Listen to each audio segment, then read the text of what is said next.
மனிதனுக்கு மந்திரவாத பாதிப்பு இருக்குமானால் 13 அறிகுறிகள் இருக்கும். இந்த 13 அறிகுறிகளை தான் நாம இன்னைக்கு இந்த செய்தியில நம்ம பார்க்க போகிறோம்.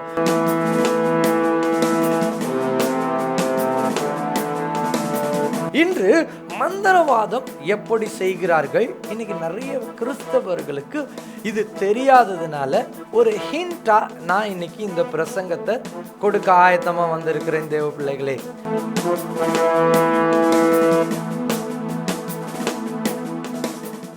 கர்த்தருடைய பரிசுத்த நாமத்திற்கு மகிமை உண்டாகட்டும். மீண்டுமாய் உங்களை சந்திப்பதிலே நான் மிகுந்த மகிழ்ச்சி அடைகிறேன். இந்த நாளிலும் கூட நாம் பார்க்க போகிற செய்தியின் தலைப்பு 13 விதமாய் மந்திரவாதத்தினால் செயல்படும் ஆவிகள். இன்று எங்கு பார்த்தாலும் மாந்திரீகம், பில்லி சூனிய கட்டுகள், அதாவது அநேகர் மாந்திரிகத்தினாலும் பில்லி சூனியத்தினாலும் பாதிக்கப்பட்டு இருக்கிறார்கள். ஒரு கடை ஓடலை அப்படின்னா என்ன விஷயம் அப்படின்னா, நல்லா தான் ஓடிட்டு இருந்தது, எங்களுக்கு என்ன பிரச்சனையே தெரில, வருமானமே இல்லை, ஆட்கள் வர மாட்டேங்கிறாங்க. அப்புறம் போய் ஜெபிச்சு பார்த்தா பில்லி சூனிய பிரச்சனை, போராட்டங்கள், எங்கு பார்த்தாலும் பில்லி சூனிய பிரச்சனைகள், போராட்டங்கள். இந்த நிகழ்ச்சியில் எங்கள் ஊழியத்தில் எப்படியெல்லாம் மந்திரவாதத்தினால் பாதிக்கப்பட்ட ஜனங்களுக்கு நாங்கள் ஜெபித்தோம், அந்த கட்டு எப்படி உடைந்தது என்பதை நாம் பார்க்க போகிறோம். அது மாத்திரமல்ல, இரண்டாவது, மந்திரவாதிகள் மந்திரவாதத்தை எப்படி செய்வார்கள், எதிலே எல்லாம் செய்து வைப்பார்கள் என்பதை பார்க்க போகிறோம். மூன்றாவது காரியம், ஒரு மனிதனுக்கு மந்திரவாத பாதிப்பு இருக்குமானால் இந்த 13 அறிகுறிகள் அந்த மனிதனுக்கு காணப்படும். அந்த 13 அறிகுறிகளை பற்றி தான் இப்பொழுது இந்த செய்தியிலே நாம பார்க்க போகிறோம். முதலில் நாம் ஒன்றை தெரிந்து கொள்ள வேண்டும். நம் தேவன் மந்திரவாதத்தை எதிர்க்கிறவர். இன்றைக்கு அநேகர் மந்திரவாதம் செய்கிறார்கள். நம்முடைய தேவனாகிய கர்த்தராகிய இயேசு கிறிஸ்துவுக்கு மந்திரவாதம் பிரியமா இல்லையா? இன்றைக்கு நிறைய பேருக்கு நிறைய கேள்விகள் உண்டு. தேவ பிள்ளைகளே, இந்த நாளில் அநேகர் சொல்லுவாங்க, இந்த மந்திரவாதத்தை பற்றி தெரியாத சபைகளிலே இருப்பவர்கள் சொல்லுவாங்க, மந்திரவாதமும் இல்லை, பில்லி சூனியமும் இல்லை, ஒன்றும் இல்லை அப்படின்னு சொல்லுவாங்க. அப்படி யாராலையும் சொல்ல முடியாது. காரணம், வேதத்திலே மந்திரவாதத்தை பற்றியும் பில்லி சூனியத்தை பற்றியும் நம்முடைய கிறிஸ்துவ வேதாகமத்திலே எழுதப்பட்டிருக்கிறது. ஆனால் பாரம்பரிய சபைக்கு செல்பவர்கள், வேதத்தை வாசிப்பவர்கள் என்ன சொல்லுவார்கள்? மந்திரவாதமும் இல்லை, பில்லி சூனியமும் இல்லை, எந்த மண்ணாங்கட்டியும் இல்லை, இதெல்லாம் ஊரை ஏமாத்துற கதை அப்படின்னு சொல்லுவாங்க. இன்னைக்கு ஊரை ஏமாத்துற கதையை நம்ம பார்க்க போகிறது கிடையாது.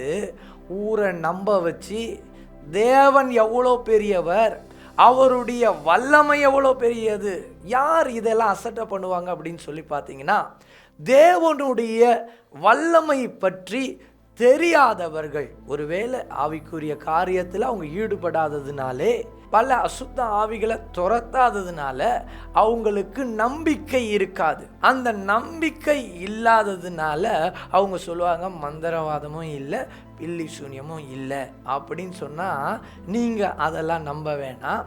வேதாகமத்தில் மந்திரவாதத்தை பற்றியும் பில்லி சூனியத்தை பற்றியும் எழுதப்பட்டிருக்கிறதா? இன்றைக்கு நம்ம அதை தான் நம்ம பார்க்க போகிறோம். வேதாகமம் மந்திரவாதத்தை பற்றியும் பில்லி சூனியத்தை பற்றியும் என்ன சொல்லுகிறது? முதலாவது, நம்முடைய தேவனாகிய கர்த்தர் ஜனங்களுக்கு மோசே வழியாய் கொடுக்கும் கட்டளையான வார்த்தை என்ன அப்படின்னு சொல்லி பார்த்தீங்கன்னா, பில்லி சூனியம் செய்யாதீங்க, மந்திரவாதம் செய்யாதீங்க.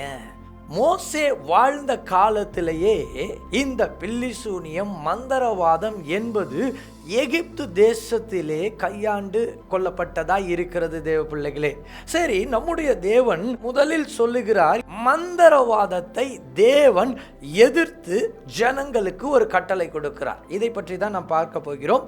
உபாகமம் 18ஆம் அதிகாரம் 9 14 வசனத்தை நாம் வாசிக்கும் பொழுது வேதம் இவ்வாறாக சொல்லுகிறது, உன் தேவனாகிய கர்த்தர் உனக்கு கொடுக்கும் தேசத்திலே நீ போய் சேரும்போது அந்த ஜாதிகள் செய்யும் அருவருப்புகளின்படி செய்ய கற்றுக்கொள்ள வேண்டாம்.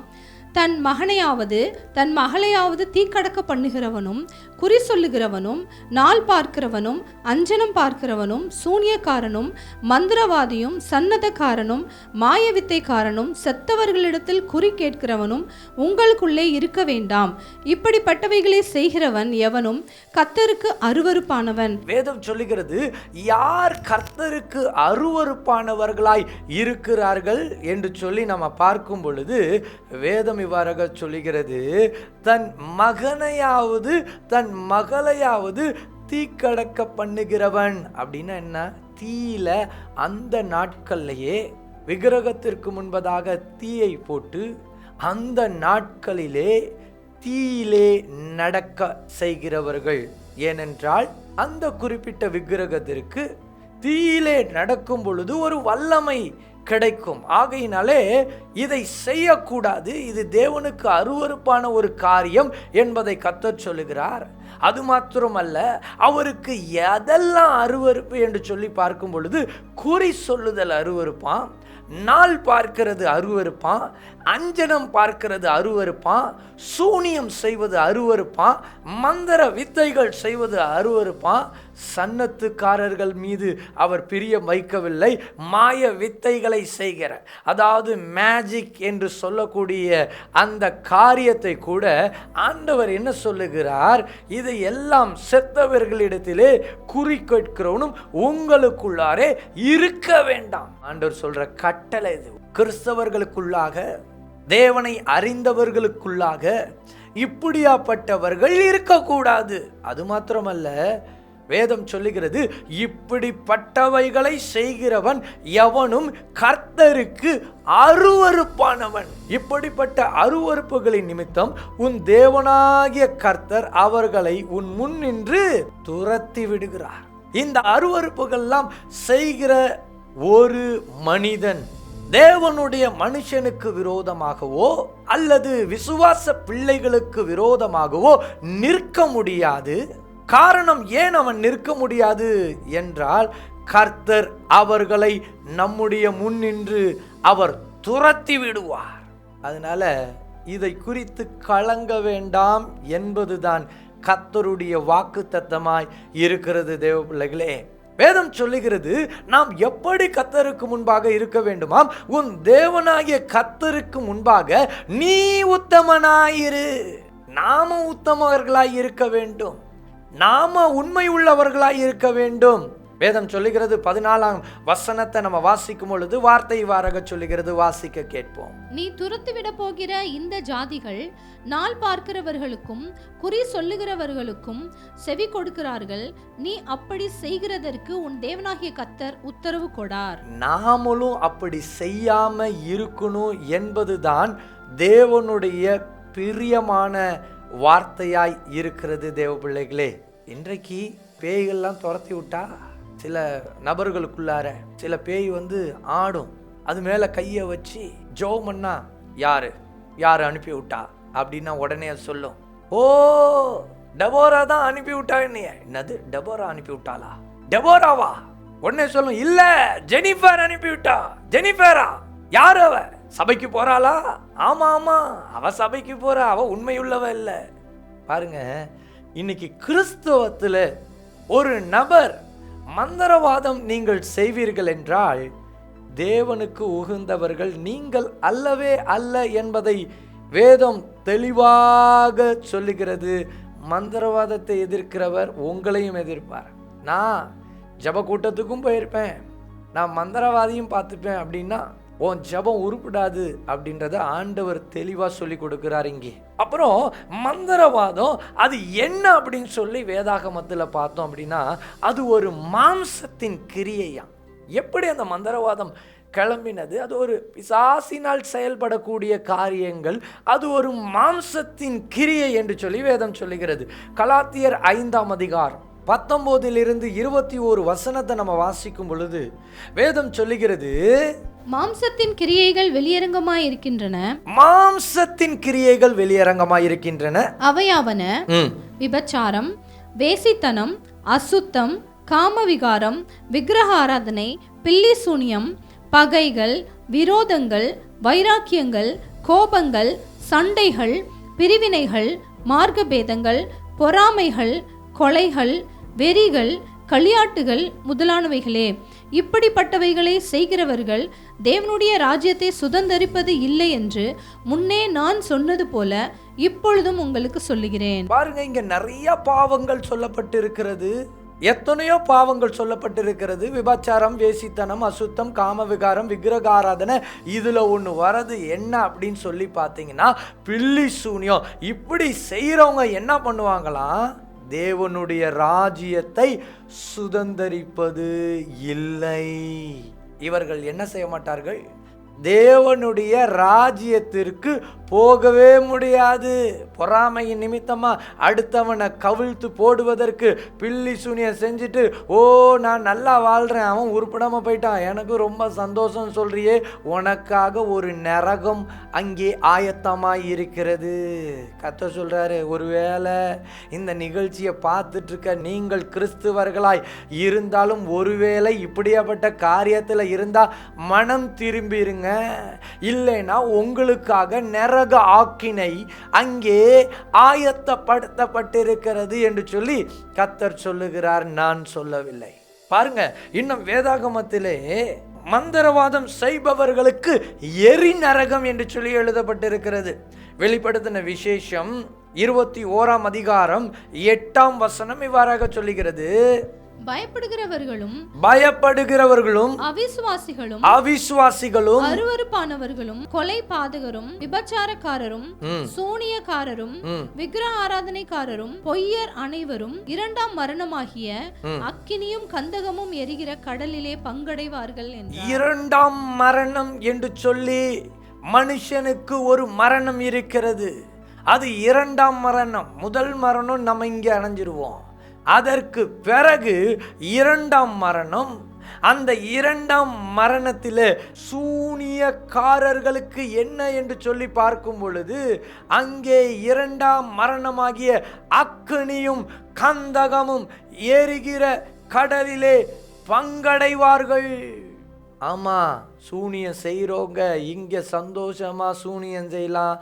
ஆனால் மரிச்ச பிறகு உனக்கு ஒரு அக்னி கடல் இருக்கிறது, எரி நரகம் இருக்கிறது என்பதை கர்த்தர் தெளிவாய் இந்த செய்தி மூலமாய் சொல்லிக் கொண்டு இருக்கிறார். தேவ பிள்ளைகளே, இன்றைக்கு இந்த கடைசி நாட்கள்ல பேப்பரை திறந்தா சூனியம் கத்து தரான், டிவியை பார்த்தா எப்படி சூனியம் செய்யறதுன்னு சொல்லி தந்துட்டு இருக்கிறான். சமீபத்தில் 2021ஆம் ஆண்டுல ஒரு பெரிய லாக்டவுன் வந்தது. அந்த டைம்ல லட்சக்கணக்கானவன் சூனியக்காரனா எழும்புனா. ஏன்னா அவனுங்களை எல்லாம் பிசாசு எழுப்பி விட்டு கொண்டிருக்கிறது.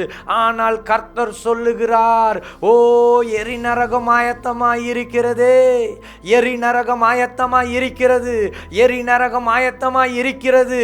தப்பித்து கொள்ள வேண்டும் என்றால் இன்றைக்கே மனம் திரும்ப வேண்டும். எத்தனையோ மந்திரவாதிகள் விசுவாசிகளுக்கு விரோதமாய் மாந்திரிகம் செய்து அவர்களுக்கு சாதகமாய், அதாவது அந்த விசுவாசிகளுக்கு சாதகமாய் கர்த்தராகிய இயேசு கிறிஸ்து அங்கே யுத்தம் செய்து ஒன்றுமே சாதிக்க முடியாமல் ஜெயித்ததை பார்த்து, ஓ இந்த தெய்வம் யார் என்பதை பார்த்து இயேசு கிறிஸ்துவை ஏற்றுக்கொண்டவர்கள் எத்தனையோ பேர். தேவ பிள்ளைகளே, இன்றைக்கு அவர்களை எல்லாம் குறை சொல்லவில்லை.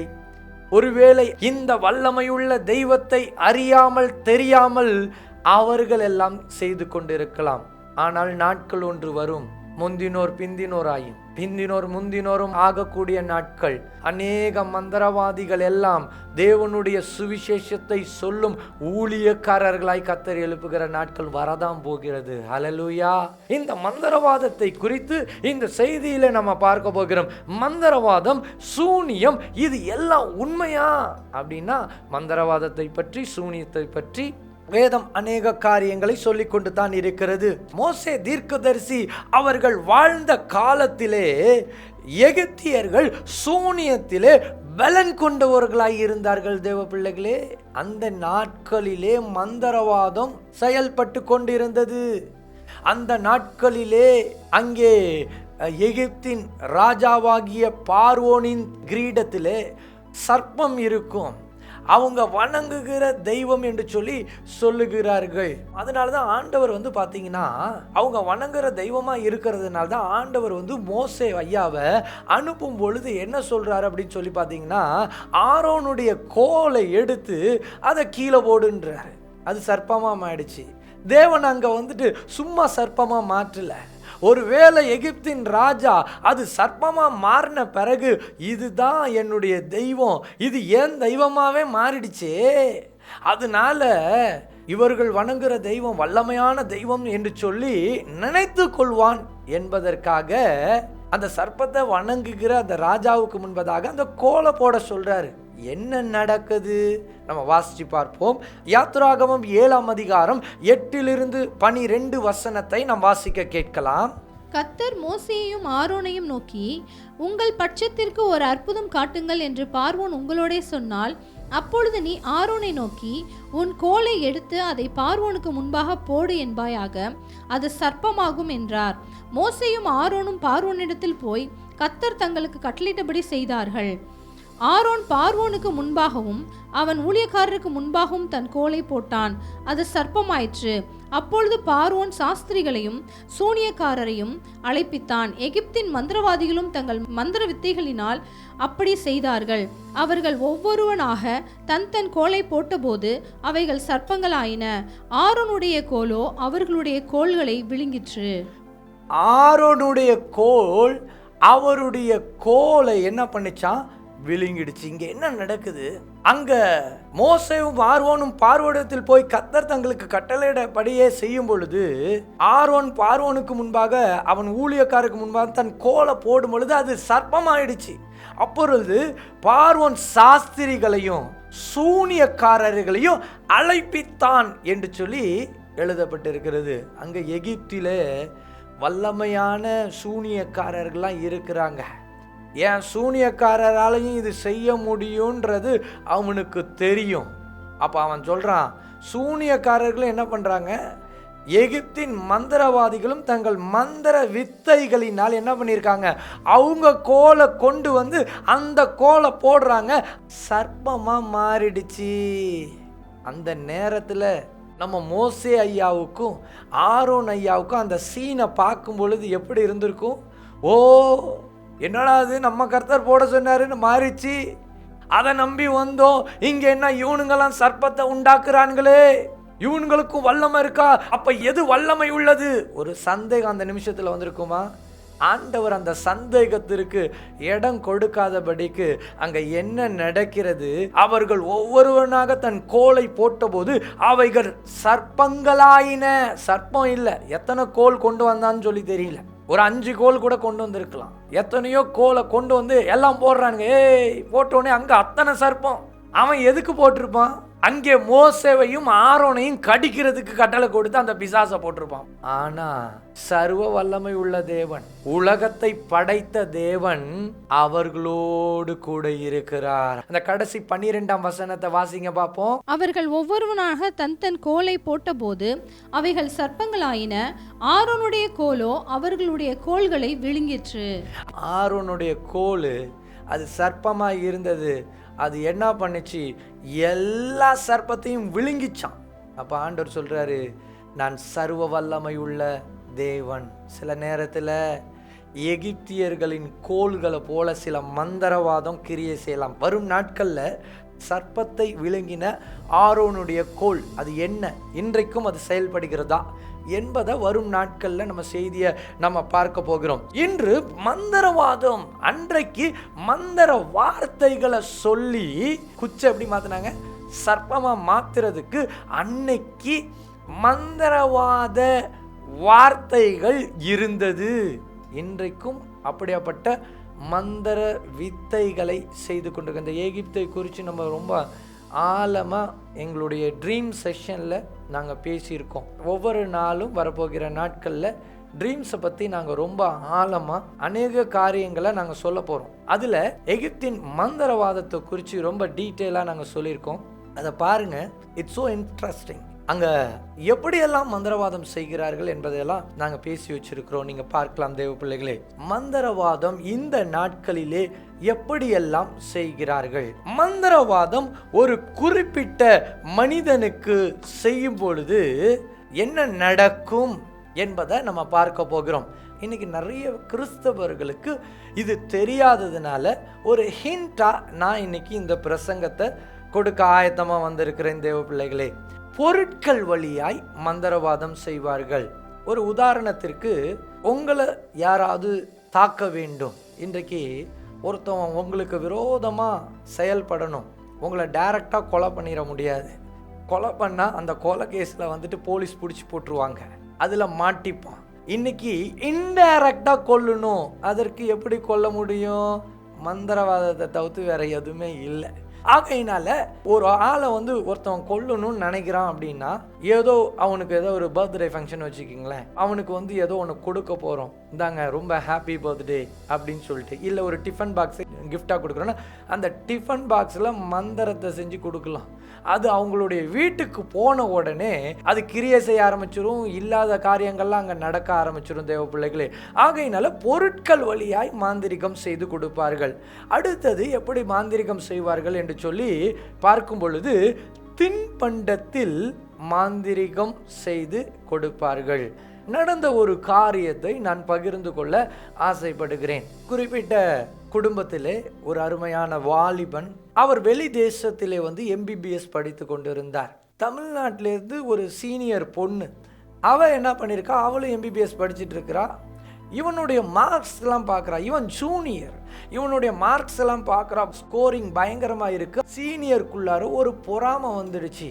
ஒரு நாள் என்ன பண்ணியிருக்கா, அவ ஒரு பொங்கலை செஞ்சு இந்த யூடியூப்லாம் பார்த்து மந்திரவாதம் கற்றுக்கிட்டு அந்த மந்திர வார்த்தைகளை சொல்லி ஒரு சர்ப்பத்தின் ஆவியை அந்த பொங்கலுக்குள்ளார அனுப்புகிறான். அனுப்பிட்டு அந்த பொங்கலை செஞ்சு அவ கையாலே அந்த வெளி தேசத்தில் இருக்கக்கூடிய அந்த பையனுக்கு, இந்தடா உனக்காக பொங்கல் செஞ்சு கொண்டு வந்திருக்கேன்னு சொல்லி கொடுத்துருக்கான். அதை சாப்பிட்டதுலேருந்து நைட் அவன் தூங்குறதே கிடையாது. மென்டல் மாதிரி ஆயிட்டான். அவங்களுடைய அண்ணன் நம்மளுடைய ஊழியத்திற்கு மிகவும் ஒரு நெருங்கிய நண்பர். அப்போ அவர் ஃபோன் அடிக்கிறார், அண்ணே என் தம்பிக்கு இந்த மாதிரி ஆச்சு, என்னன்னே ஒன்றும் புரியல, தூங்க மாட்டேங்கிறான், ஃபோன் அடித்தாலும் மென்டல் மாதிரி பேசுகிறான். நான் சொன்னேன், உடனே அவனை கிளம்பி வர சொல்லு, அவனுக்கு சில பிரச்சனைகள் இருக்குது, உடனே அவனை கிளம்பி வர சொல்லு அப்படின்னு சொன்னோடனே அவனுக்கு டிக்கெட் புக் பண்ணி என்ன பண்ணிட்டாங்க, வர வச்சாங்க. ஞாயிற்றுக்கிழமை நேராக சபைக்கு அழைச்சிட்டு வந்தாங்க. சபைக்கு அழைச்சிட்டு வந்த பிறகு ஜெபிக்கும் பொழுது என்ன நடந்துச்சு அப்படின்னா, அவன் பாம்பு மாதிரி ஆட ஆரம்பிச்சிட்டான், அழுவ ஆரம்பிச்சிட்டான். பாம்பு எப்படி நெளியுமோ அதே மாதிரி நெளிஞ்சு அழ ஆரம்பிச்சிட்டான். உடனே நான் கேட்டேன், நீ யார் அப்படின்னு சொன்னோடனே அவன் சொல்ல ஆரம்பித்தான், நான் ஒரு சர்ப்பம், இவனுடைய பிரெயினை பிடிச்சி வச்சுருக்கேன். நான் ஒரு பெண்ணு, இவனுடைய சீனியர், அவளுடைய பேரெல்லாம் சொல்லி பொங்கலில் செஞ்சு கொடுத்துட்டா.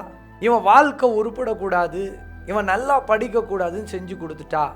அந்த தின்பண்டத்தை அவன் சாப்பிட்ட பிறகு அவனுடைய வயிற்றுக்குள்ளாக நான் இருக்கிறேன் அப்படின்னு சொல்லிச்சு. நான் ஜெபிக்கும் பொழுதே வாமிட் எடுத்து அது சொன்னிச்சு, நான் கிளம்புறேன்னு சொல்லி போயிடுச்சு.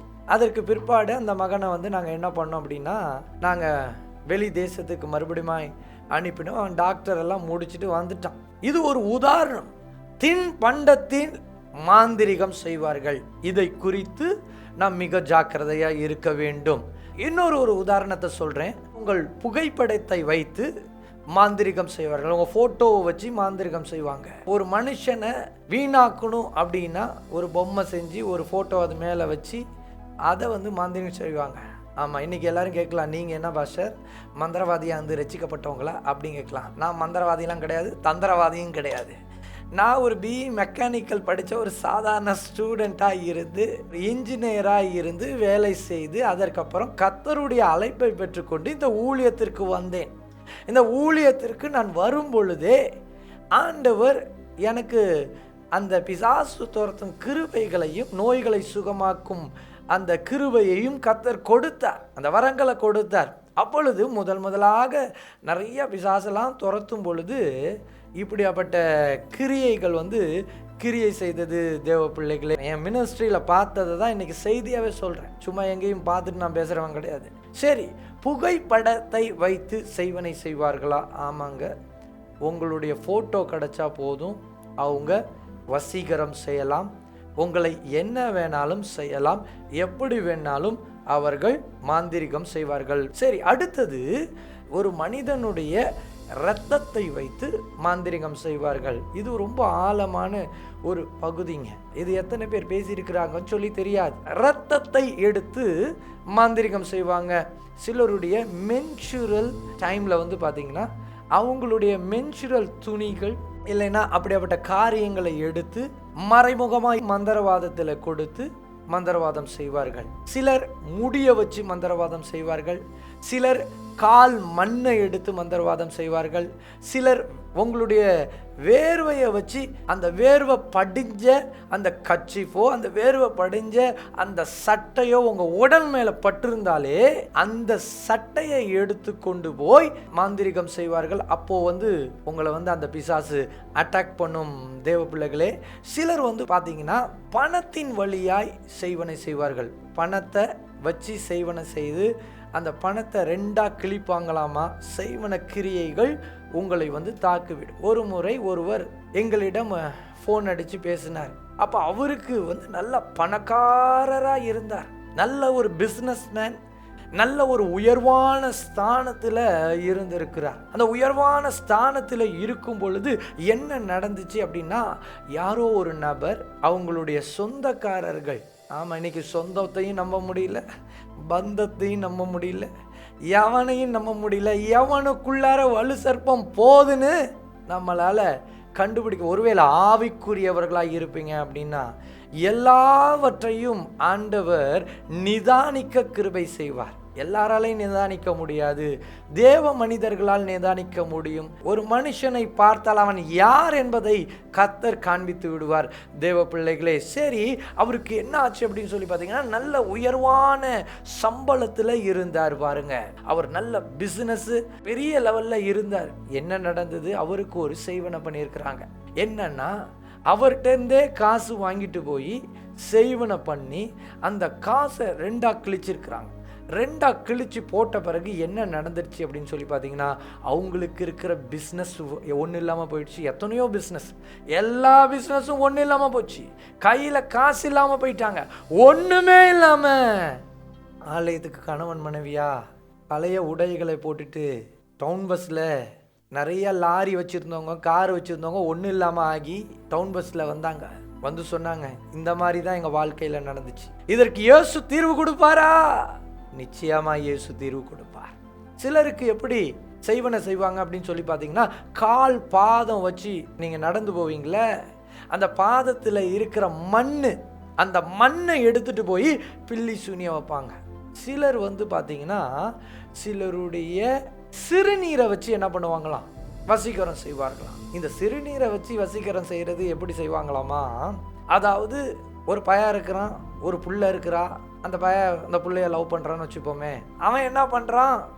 நேராக போய் எனக்கு அந்த கண்ணம்மாவை பிடிச்சிருக்கு, மந்திரவாதிகிட்ட போய், அது பேர் கண்ணம்மான்னு வச்சுப்போம் எக்ஸாம்பிள். அந்த கண்ணம்மாவை பிடிச்சிருக்கு எனக்கு, ஒன்று நீ பேஞ்சு கொடுறான்னு சொல்லிடுறது. இவன் ஒன்றுக்கு அடித்து கொடுத்துருவான். கொடுத்த உடனே அது என்ன பண்ணும்? அதில் மந்திரவாதத்தை பண்ணி விட்டு இவனை ஒரு சாக்லேட் வாங்கிட்டு வாடா அப்படின்னோடனே அவன் என்ன பண்ணுவான்? ஏதோ ஒரு சாக்லேட்டை வாங்கிட்டு வந்துருப்பான். ஆமாம், வாங்கிட்டு அவனுடைய மந்திரம் செஞ்ச அந்த சிறுநீர் இருக்கு பாருங்க, அதிலிருந்து அவன் அந்த அம்மா இன்ஜெக்ஷனில் நீடில் வழியாக எடுத்து கொஞ்சோண்டு ஒரு சொட்டு அந்த சாக்லேட்குள்ளே செலுத்தி பிற்பாடு என்ன பண்ணுவாங்களாம்? தம்பி, February 14 வருது பாரு, அந்த டைமில் போய் நீ கொடுன்னு சொன்னால் அந்த புள்ள, அதாவது உனக்கு நான் ஃப்ரெண்டு தான் அப்படின்னு சொல்லி அவன் கொடுத்துட்டாலே, அவன் ஒரு வாயை வச்சு அது கடிச்சு சாப்பிட்டான்னு வச்சுக்கலோமே, என்ன நடக்கும் தெரியுமா? அவ்வளோதான். அதுக்கு அடுத்த நாள்லேருந்து இவன் பின்னாடி சுற்றிக்கிட்டு தெரியுவா. இது ஒரு விதமான மந்திரவாதம். அதனால இதெல்லாம் ட்ரை பண்ணிடலான்னு சொல்லி நீ நினச்சிடாத, ஆண்டவர் வெளுத்து கட்டிடுவார். ஆமாம், இந்த மாதிரி எண்ணங்களுக்கு போகக்கூடாது. ஏன் இதை சொல்கிறேன் அப்படின்னா, கிறிஸ்துவ வாலிப விசுவாச பிள்ளைகள் ஜாக்கிரதையாக இருக்க வேண்டும். கண்டவன் கொடுத்துறதையும் வாங்கி சாப்பிட்டுட்டு இருக்காதன்றத இந்த செய்தி வழியாக வாலிபர்களுக்கு நான் தெரிவித்துக் கொள்கிறேன் தேவ பிள்ளைகளே. அடுத்த சொன்ன வியர்வை படிஞ்ச கர்ச்சீஃப் துணியை வச்சு என்ன பண்ணுவாங்க, பண்ணுவாங்க. ஸோ இத்தனை விதத்தில் இன்னும் பல விதங்கள் இருக்கிறது. தகடில் பண்ணியிருக்காங்க, சில நிறைய பொருட்களில் பண்ணி கொடுக்கறது, இப்படி வகை வகையாக நிறைய விதத்தில். இப்போ ரீசண்டாக என்ன, நடு ராத்திரி ஃபோன் கால் வரும். எத்தனை மணிக்கு? 1 மணிக்கு.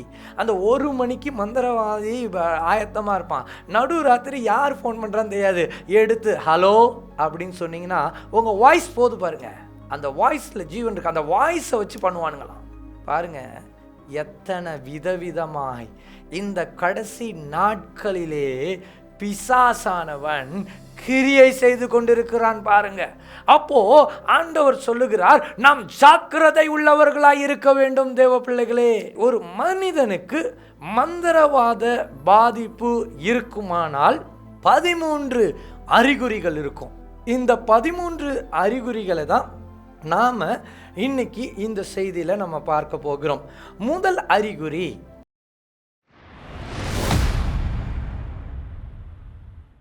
உங்களுக்கு ஒரு மனுஷன் மந்திரவாதம் செய்துவிட்டால் முதல்ல சொப்பனத்தில் தான் அறிகுறி வரும்.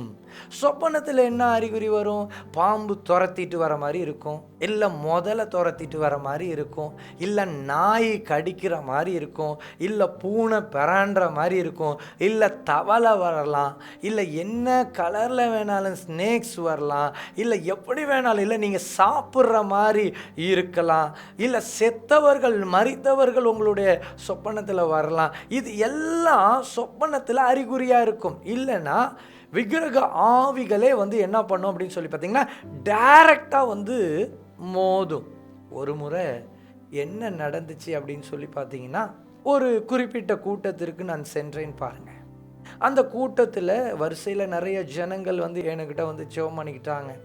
அப்போ ஒரு குறிப்பிட்ட அம்மாவுக்கு ஜெபிக்கும் பொழுது வயிறு பெருசாக வயிறு வீங்கி வந்தார்கள். அவங்களுக்கு நான் ஜெபிச்ச அந்த இன்ஸ்டன்ட்டில் இந்த வயிற்றில் இருக்கிற கிரியைகள் வெளியானது. அந்த பிசாசையும் துரத்தி விட்டேன். அவ்வளோதான், முடிஞ்சிடுச்சு.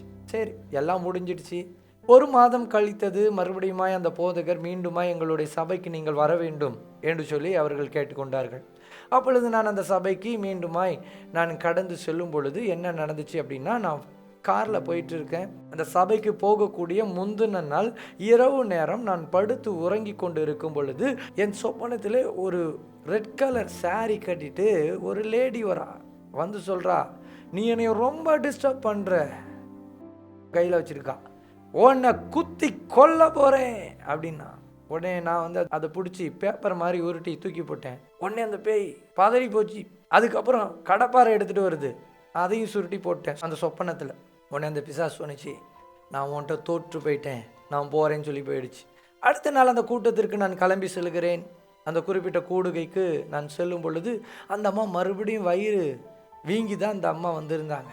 அவங்களுக்காக நான் செபிக்கும் பொழுது அந்த விக்கிரக ஆவி உள்ளார இருந்து அந்த விக்கிரக ஆவி சொன்னிச்சு, யோ நான் சொப்பனத்தில் உன்னை மேற்கொள்ளான்னு நினச்சேன், ஆனால் நான் தோற்று போயிட்டேன். உனக்கு நான் சூனியம் வச்சேன், ஆனால் நான் தோற்று போயிட்டேன், நான் ஓடிடுறேன் அப்படின்னு சொல்லி ஓடிடுச்சு. பாருங்க, இதை நான் இந்த உதாரணத்தை எதற்காக சொல்கிறேன் அப்படின்னா, ஒரு மனிதனுக்கு யாராவது சூனியம் செய்வார்கள் என்றால் முதலாவது தேவன் கொடுத்த கிருபை வெளிப்பாடு அவனுக்கு சொப்பனத்தில் ஆண்டவர் வெளிப்படுத்திடுவார். இது முதல் அறிகுறி. அப்போ இந்த தீய அறிகுறிகள்லாம் வரும் பொழுது நீங்கள் தெரிந்து கொள்ள வேண்டும், நீங்கள் ஜாக்கிரதையாய் இருக்க வேண்டும் தேவ பிள்ளைகளே. இரண்டாவது அறிகுறி,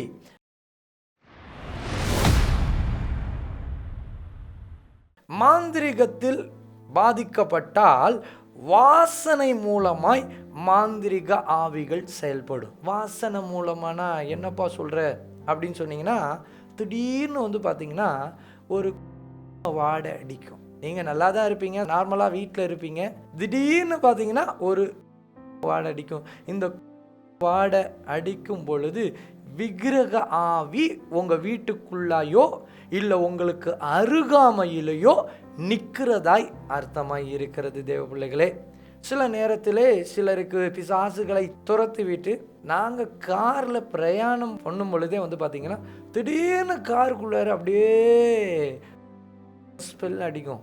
அப்போ ஆவியானவர் சொல்லுவார், விக்கிரக ஆவி வாகனத்துக்கு விரோதமாக வந்திருக்கு. உடனே இயேசுவின் நாமத்தினால, இயேசுவின் ரத்தத்தினால இப்போ நான் கட்டுறேன், செயல் இழந்து போ. சரி, என்ன வாடையில் வரும்? வாடையில் வரும் சில ஆவிகள். சில ஆவிகள் பார்த்தீங்கன்னா சுருட்டு வாடை அடிக்கும். இது ஒரு விதமான உக்கிரக ஆவி. இந்த விக்கிரக ஆவிக்கு சுருட்டு இதெல்லாம் ப்ரெசன்ட் பண்ணுவாங்க. இதெல்லாம் பார்த்தீங்கன்னா இது கிரியை செய்யும். ஆமாம், இது மந்திரவாதத்தில் பயன்படுத்தக்கூடிய ஆவியாக இருக்கிறது. ஆகையினால சில நேரத்தில் சுருட்டு வாடை அடிக்கும். சுருட்டு வாடை அடிக்கும் பொழுது நீங்கள் தெரிஞ்சு கொள்ள வேண்டும், ஏதோ ஒரு கிரியை உங்களுக்கு விரோதமாய் செயல்பட தொடங்கிவிட்டது. சிலருக்கு பார்த்தீங்கன்னா பிணம் எரியும் வாடை அடிக்கும். அந்த பிணம் எரியும் வாடையை அந்த பாதிக்கப்பட்ட நபர் அந்த வாடையை காணும் பொழுது அந்த நேரத்தில் அட்டாக் ஆவாங்க. இந்த பிணம் எரியும் வாடை யாருக்கு வரும் அப்படின்னு சொல்லி பார்த்தீங்கன்னா, மரித்த ஆவிகளை ஏவும் பொழுது இந்த பிணம் எரியும் வாடை வரும். ஆமாம், இதெல்லாம் நாங்கள் ஊழியத்தில் பார்த்ததுனால இதை ப்ராக்டிக்கலாக I am teaching to you. எல்லாரும் தெரிஞ்சு கொள்ள வேண்டும் என்பதற்காக இதை நான் டீச் பண்ணிகிட்ருக்கேன். பிணம் எரியும் வாடை வந்துடுச்சுன்னா நீங்கள் அதிகமாக உபவாசி ஜெபிக்கணும். ஒரு நபருக்கு பிணம் எரியும் வாடை வரும் பொழுது உடனே அட்டாக் ஆகி பேய் ஆட ஆரம்பிச்சிடும். சிலருக்கு பார்த்தீங்கன்னா மல்லிகைப்பூ வாடை அடிக்கும். இந்த மல்லிகைப்பூ வாடை அடிச்சிடுச்சுனாலே நீங்கள் நல்லா தெரிஞ்சுக்கணும், அங்கே மோகினி ஸ்பிரிட் வந்துடுச்சு, வசீகர ஆவி. இது ஆண்களை சுற்றி வரும். வஞ்சிக்கப்பட போகிறதுக்கு முன்னாடி இந்த மாதிரியான ஸ்மெல் வரும். இதை நல்லா கேட்டுக்குங்க. இந்த மாதிரியான ஸ்மெல்லை நீங்கள் பார்த்துட்டீங்க அப்படின்னா நீங்கள் அதிகமாக ஜெபிக்கணும். பாவத்திலிருந்து வெளியே வந்துடணும். இல்லை உலக பிரகாரமாக வாழ்ந்துட்டு இருந்தீங்கன்னா யூ வில் பி அட்டாக்டு. அவ்வளோதான். உங்களை அதுக்கப்புறம் சபையில் தான் உங்களை டெலிவர் பண்ணணும். மல்லிகை பூவோட வந்ததுன்னா அது மோகினி. அடுத்தது பார்த்தீங்கன்னா சில நேரத்தில் ரோஜா பூ வாடையோடு வரும். என்னையா வாடையை வச்சே நிறையா பேசுகிற? ஆமாம், இது ஒரு தனி டாபிக். என்னது? ரோஜா பூ வாடையோட வரும். ரோஜா பூ வாடையோட வருது அப்படின்னா இது ஒரு மரித்த ஆவியாக தான் வரும். மரித்து போய் ரோஜா பூவெல்லாம் போட்டிருப்பாங்களே. இப்போ உங்களுடைய வீட்டிலே ரட்சிக்கப்படாமல் மரித்தவர்கள் இருப்பார்கள் என்றால் அவர்கள் வரும் பொழுது அந்த ரோஜா வாடையோட அந்த கிரியை வரும். ஒரு முறை ஒரு வீட்டிற்காக நான் ஜெபிக்க செல்ல வேண்டும். அப்பொழுது நான் பிரயாணப்பட்டு அந்த வீட்டிற்கு ஜெபிக்க போகும் பொழுதே கிட்டத்தட்ட ஒரு 30 கிலோமீட்டருக்கு முன்பதாக மரித்த ஆவியின் கிரியை செயல்பட ஆரம்பிச்சிருச்சு. போகிற காரில் பார்த்தீங்கன்னா ரோஜா வாடை பயங்கரமாக அடிக்குது. உடனே ஆண்டவர் வெளிப்படுத்தினார், இது ஒரு மரித்த ஆவி, இதை கட்டிவிடு, இது உனக்கு விரோதமாய் செயல்படுகிறது. இயேசு கிறிஸ்து எனும் மேலான நாமத்தினாலே மரித்த ஆவியை நான் கட்டுகிறேன் என்று சொல்லி கட்டியாச்சு. இன்னும் சில வாடைகளை குறித்து நம்ம பார்க்க போகிறோம். சிலருக்கு பார்த்தீங்கன்னா சாம்பிராணி வாடை அடிக்கும். இந்த சாம்பிராணி வாடை அடிக்கும் பொழுது பிசாசு அவங்கள அட்டாக் பண்ணிடும். ஒரு குறிப்பிட்ட மனிதருக்கு பார்த்தீங்கன்னா பிசாசுடைய கிரியை, அவர் என்ன செய்வார் அப்படின்னு சொல்லி பார்த்தீங்கன்னா சட்டையெல்லாம் கிழிச்சிட்டு எல்லா ட்ரெஸ்ஸையும் கிழிச்சிட்டு ஓடுவார். அப்படியாப்பட்ட ஒரு அட்டாக் இருந்தது. அப்போ அப்படியாப்பட்ட ஒரு அட்டாக் இருக்கும் பொழுது என்ன நடந்துச்சு அப்படின்னு சொல்லி பார்த்தீங்கன்னா, சும்மா தெருவில் யாரோ ஒரு ஆள் சாம்பிராணி போட்டுகிட்டே போனார். அந்த வாடையை கண்ட உடனே அவர் நல்லா உட்காந்து பேசிட்டு இருந்த மனுஷன் திடீர்னு சட்டையெல்லாம் கிழிச்சுக்கிட்டு அவர் ஓட ஆரம்பிக்கிறார். எல்லாரும் பிடிச்சாங்க. இப்போ சாம்பிராணி வாடை மூலமாக சில ஆவிகள் என்ன பண்ணும்? செயல்படும். தேவ பிள்ளைகளே, அடுத்தது நீங்கள் இதை சொன்னால் நீங்கள் சிரிப்பீங்க. ஆனாலும் பரவாயில்ல, நான் சொல்ல வேண்டிய கடமையில் இருக்கிறதுனால நான் இதை உங்களுக்கு சொல்ல கடமைப்பட்டிருக்கிறேன். சில பிசாசு எப்படி வரும் அப்படின்னு சொல்லி பார்த்தீங்கன்னா சாப்பாட்டு வாடையில் வரும். ஒரு இடத்துல என்ன நடந்துச்சு அப்படின்னு சொல்லி கேட்டிங்கன்னா, ஒரு குறிப்பிட்ட வீட்டில் ஒருவராலும் தூங்க முடியல. பிரச்சனைக்கு மேலே பிரச்சனை. அந்த வீட்டில் பார்த்தீங்கன்னா மதியானம் 3 மணிக்கு அந்த பெட்ரூம்லேருந்து வடையோட ஸ்மெல்லு டெய்லியும் மதியானம் 3 மணிக்கு வருமா. அப்போதான் ஜெபம் பண்ணி அந்த கிரியை துரத்தும் போது அது ஒரு செத்த கிரியை அந்த வீட்டில் இருந்து அந்த ஆள் டெய்லி மதியானம் 3 மணிக்கு வடை சாப்பிடுவாராம். அந்த பிசாசு சொன்னிச்சு, அந்த 3 மணிக்கு நான் வடை சாப்பிட்டுட்டு இருந்தேன்ச்சு. இது யாராவது நம்ப முடியுதா? ஐயோ என்னையா கலர் கலராக ரீல் விடுறேன்னு. நீ நம்புனா நம்பாட்டியும் போ. நம்புறவங்க நம்புங்க, நம்பாதவங்க நம்பாதீங்க, என்னவோ. அதனால அந்த அம்மா சொன்னாங்க, பாஸ்டர் எங்கள் வீட்டில் சப்பாத்தியெல்லாம் திருட்டு போயிடுது பாஸ்டர், எண்ணி போடுவேன் சப்பாத்தி அப்படின்னாங்க. என்னம்மா சொல்கிறீங்க? எனக்கு ஒரு ஆச்சரியமாயிடுச்சு. என்னது சப்பாத்தியை திருடுதா அப்படின்னு சொல்லி. அந்த அம்மா என்ன பண்ணியிருக்காங்க அப்படின்னு சொல்லி பார்த்தீங்கன்னா, சப்பாத்தி போட்டிருக்காங்க.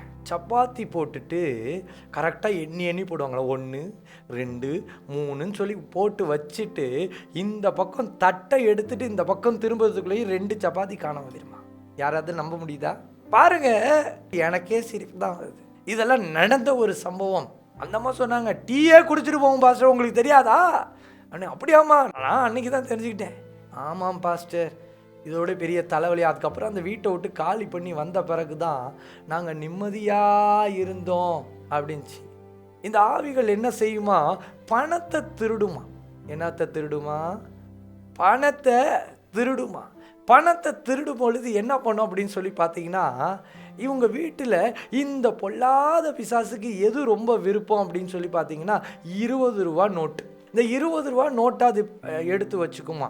டெய்லியும் இவங்க பார்ப்பாங்களாம், என்னடா அது என் வீட்டில் 20 ரூபா நோட்டாக காணாமல் போயிட்டுருக்கு. பிள்ளைங்க மேலெல்லாம் ஒரே சந்தேகம் வந்துடுச்சு. நீ எடுத்தியா? அம்மா நான்லாம் எடுக்கலாமா, எதுவும் பண்ணாமா. சரி, அந்த வீட்டில் அத்தனை பிரச்சனைகளும், சப்பாத்தி திருட்டு போயிருக்கு, காஃபி திருட்டு போயிருக்கு, அடிக்கடி மதியானம் வடை ஸ்மெல் அடிச்சிருக்கு.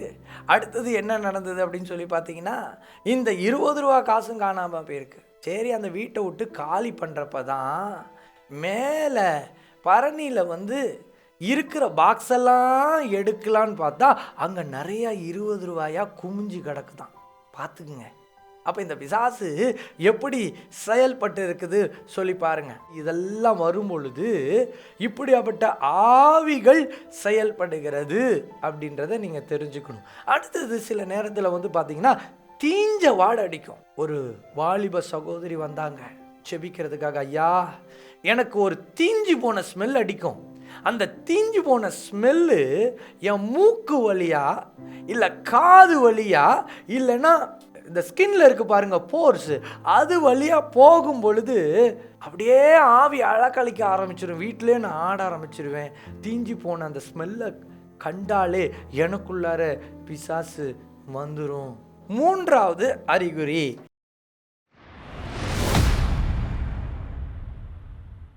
மாந்திரிகத்தில் பாதிக்கப்பட்டால் 3வது அறிகுறி என்ன வரும் அப்படின்னு சொல்லி பார்த்தீங்கன்னா, தலை முழுவதும் பேன்களும் ஈறுகளும் வரும். சிலர் நினச்சிப்பாங்க, இவ ஸ்கூலுக்கு போகிறதுனால தான் இவளுக்கு பேன் புழுத்திருக்கு, நிறையா பேனாக இருக்குது அப்படின்னு நினச்சிப்பாங்க. இல்லை தேவ பிள்ளைகளே, சில மாந்திரிக அட்டாக் ஒரு மனுஷனுக்கு வரும் பொழுது என்ன நடக்கும் அப்படின்னு சொல்லி பார்த்தீங்கன்னா, தலையில் பேன்களும் ஈறுகளும் பெருகி இருக்கும். நீங்கள் நினைக்கிற மாதிரி இல்லை. ஈரெல்லாம் பார்த்தீங்கன்னா மண்டை மேலே கையை வச்சு ஜெபம் பண்ணவே முடியாது. அது மாதிரி மண்டை முழுக்க வெள்ளை வெள்ளை வெள்ளை வெள்ளையாக இருக்கும். ஒரு முறை என்ன ஆச்சு அப்படின்னு சொல்லி பார்த்தீங்கன்னா, ஒரு குறிப்பிட்ட போதகர், அந்த போதகர் நல்ல விடுதலை ஊழியத்தை செய்யக்கூடியவர். இந்த விடுதலை ஊழியம் செய்கிற போதகர் வீட்டில் எல்லாம் ஜாக்கிரதையாக தான் இருக்கணும். அப்போது அவர் நல்ல விடுதலை ஊழியத்தை செய்யக்கூடியவர். அவர் செய்து கொண்டு இருக்கிறார். அவங்களுக்கு ஒரு குட்டி பாப்பா, அவளுக்கு ஒரு 2 வயசு 3 வயசு அந்த லெவலில் தான் இருக்கும். அவளுடைய மண்டை முழுக்க பார்த்தீங்கன்னா பேனும் ஈரும் நிறைஞ்சு இருந்தது. அவன் நடந்து போனாலே அவன் மண்டையிலேருந்து பேனாக கொட்டிகிட்டு இருக்கும். அப்போ தான் அந்த போதகர் அம்மா சொன்னாங்க, இது இவளுக்கு இயற்கையான பேன் இல்லை, இது என்ன அப்படின்னா இது ஒரு மந்திரவாதத்தினால் வந்தது. பாஸ்டர் இவளுக்காக ஜெபிப்பாங்க, இது ஒரு 2 நாளில் தான் இப்படி ஆயிடுச்சு அப்படின்னாங்க. பாருங்க, அந்த பிள்ளைக்கு அந்த போதகர் ஜெபிச்ச பிறகு தான் அந்த பேன்கள் எல்லாம் வெளியாச்சு. அப்போ மந்திரவாதத்தில் 3வது அறிகுறி என்ன அப்படின்னு சொல்லி பார்த்தீங்கன்னா, மண்டை முழுக்க பேன் வரும். அதனால இந்த நிகழ்ச்சியை பார்த்துட்ருக்கோம் நீங்கள் லேடிஸாக இருந்து என் மண்டையில் பேன் இருக்குது பாஸ்டர்னா அது கொஞ்சம் இருந்தால் பிரச்சனை இல்லை, அதை சீவி எடுத்துக்குங்க. ஆனால் மண்டை முழுக்க வெள்ளை வெள்ளையாக இருந்ததுன்னா அது கஷ்டம். சில நேரத்தில் நான் ஜெபிக்கும் போது நான் ஸ்டேஜில் நின்று ஜெபிப்பேன், எல்லாம் வரிசையில் வந்துட்டுருக்கோம். அப்போ மண்டையை பார்த்தா பேன் நிறைய இடத்துல ஓடிக்கிட்டே இருக்கும். சில மண்டையில் நான் கையே வைக்க மாட்டேன், பேன் ஓடிட்டுருக்கோம். பாருங்கள், இப்படியாப்பட்ட ஆவிகள், இதை குறித்து நம்ம எப்படி இருக்கணும்? ஜாக்கிரதையாக இருக்கணும் தேவ பிள்ளைகளே. 4வது அறிகுறியை பற்றி நம்ம பார்க்க போகிறோம்.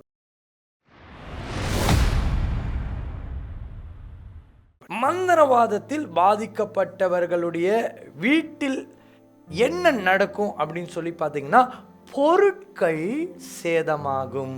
பாருங்க, சில வீட்டில் கண்ணாடி பொருள் அப்பப்போ உளுந்து நொறுங்கிக்கிட்டே இருக்கும். என்னடா இது, எப்போ பார்த்தாலும் வெள்ளிக்கிழமை ஆச்சுன்னா சனிக்கிழமை ஆச்சுன்னா கண்ணாடி பொருளை உழுவுது, செவ்வாய்க்கிழமை ஆச்சுன்னா கண்ணாடி பொருள் உழுவுது. சிலர் வந்து சொல்லுவாங்க, செவ்வாய்க்கிழமை தான் பாஸ்டர், வெள்ளிக்கிழமை தான் பாஸ்டர், சனிக்கிழமை தான் பாஸ்டர் கண்ணாடியாக விழுந்து நொறுங்கிட்டு இருக்கு, எல்லாம் கண்ணாடி பொருளாக நொறுங்குது சொல்லுவாங்க. அவங்க மேலே கையை வச்சா நான் தான் அப்படின்னும். நீ தானா என்ன பண்ணுற? நான் தான் கண்ணாடி பொருள்லாம் நொறுக்கிட்டு இருக்கேன். நீ யாரு?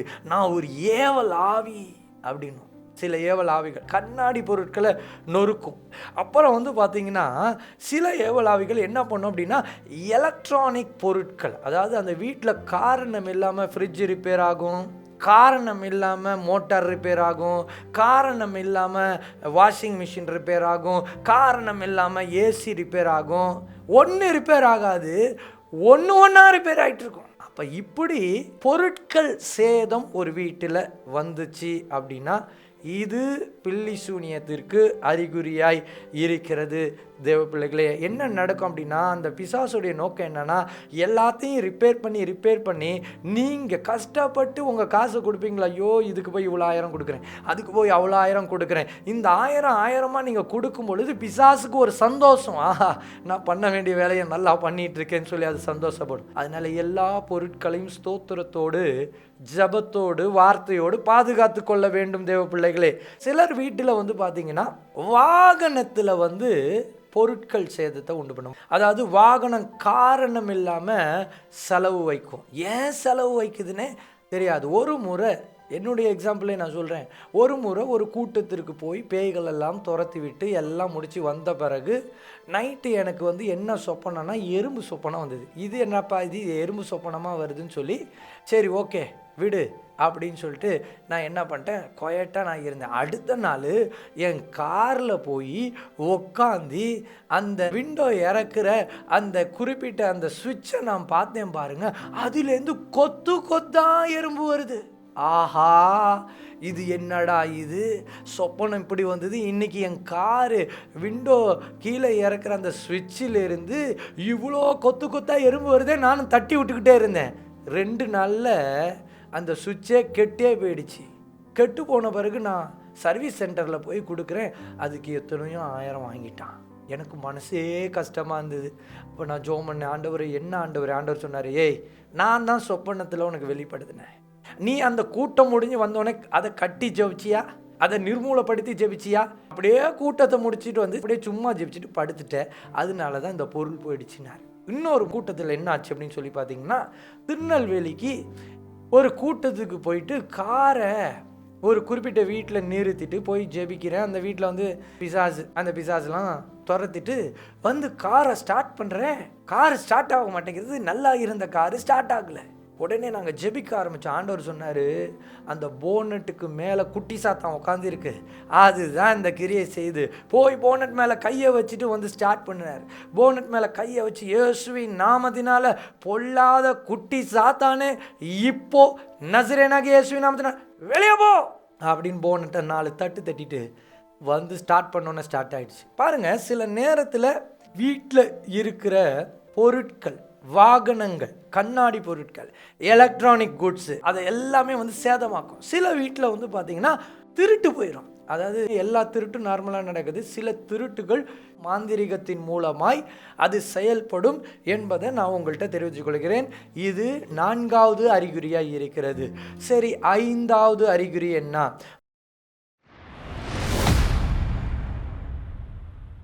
மாந்திரிகத்தில் ஒரு மனிதன் பாதிக்கப்பட்டால் அவனுக்கு என்ன நடக்கும் அப்படின்னு சொல்லி பார்த்தீங்கன்னா, அடிக்கடி பண விரயங்கள் உண்டாயிட்டு இருக்கும். பர்ஸில் காசே தங்காது.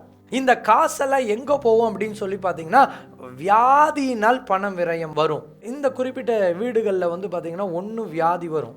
ரெண்டாவது, எப்படி இந்த பண விரயத்தை பிசாசு உண்டாக்கும் அப்படின்னு சொல்லி பார்த்தீங்கன்னா, விபத்து மூலமாக நல்லா தான் இருப்பாங்க, திடீர்னு சொல்லி வந்து ஒரு ஆக்சிடென்ட் ஆயிரும், கால் முறிஞ்சு போயிடும், அந்த காலுக்கே 1 லட்சம் செலவு பண்ணிட்டு இருப்பாங்க. அப்போ விபத்து மூலமாக பண விரயங்களை பிசாசு உண்டு பண்ணுவான். அடுத்தது, சில பண விரயங்களை பார்க்கும் பொழுது கடன் வாங்கிட்டு உங்களுக்கே தெரியாமல் ஓடி போயிடுவாங்க. நீங்கள் கஷ்டப்பட்டு சீட்டு போட்டுட்டு இருப்பீங்க. இதெல்லாம் நடக்குமா மாந்திரிகத்தில்? ஆமாங்க. உங்களுக்கு மாந்திரிகம் இருந்ததுன்னா நீங்கள் ஏமாற்றப்படுவீர்கள். தேவையில்லாத மனுஷனிடத்தில் உங்களுடைய இருதயத்தை சார வைக்கும் பிசாசு. ஆகையினால இந்த காரியம் நான் செய்யலாமா செய்யக்கூடாதா என்பதை தேவனிடத்தில் திட்டமும் தெளிவுமாய் உட்காந்து நம்ம ஜெபிச்சு உங்களுக்கு விரோதமாக செயல்படுற ஆவியை நீங்கள் கண்டுபிடிச்சிடலாம். அதனால தான் சொல்கிறேன். அப்போ கடன் வாங்கிட்டு ஓடி போயிடுவாங்க. இது 3வது காரியம். 4வது, சீட்டு போடும் இடத்துல ஏமாற்றப்படுவீர்கள். நீங்கள் 4000 கட்டிட்டு வருவீங்களா, 2000 இல்லை 1000 கட்டிட்டு வருவீங்க, சீட்டு விழுவோம் அப்படின்னு சொல்லிட்டு லட்சக்கணக்கில் நீங்கள் ஏமாந்து போயிடுவீங்க. ஆகையினால இது ஒரு மந்திரவாத ஆவிகளாக இது செயல்படும். சில இடத்துல வந்து பார்த்தீங்கன்னா, இந்த மந்திரவாத ஆவி செயல்படும் பொழுது வேலையை இழந்து போயிடுவாங்க. திடீர்னு நல்ல வேலையில் இருப்பாங்க, அவங்க வேலையை வந்து இழந்து போயிடுவாங்க, வேலையில் நிரந்தரமாக இருக்க மாட்டாங்க. ஒரு வாலிபர் தன்னுடைய சாட்சியை சொல்லிட்டு இருந்தார் பாருங்க. அவருக்கு எங்கே போனாலும் 6 மாதம் தான் வேலை செய்வார். அந்த 4-5வது மாதத்தில் அவருக்கு பிரச்சனை வந்துடும். உடனே அந்த வேலையை விட்டு வந்துடுவார், வேறு வேலையில் போய் கஷ்டப்பட்டு ஜாயின் பண்ணுவார். 4-5வது மாதம் வந்துடுச்சுன்னா பிரச்சனை வரும், வேலையை விட்டு அவர் போயிடுவார்.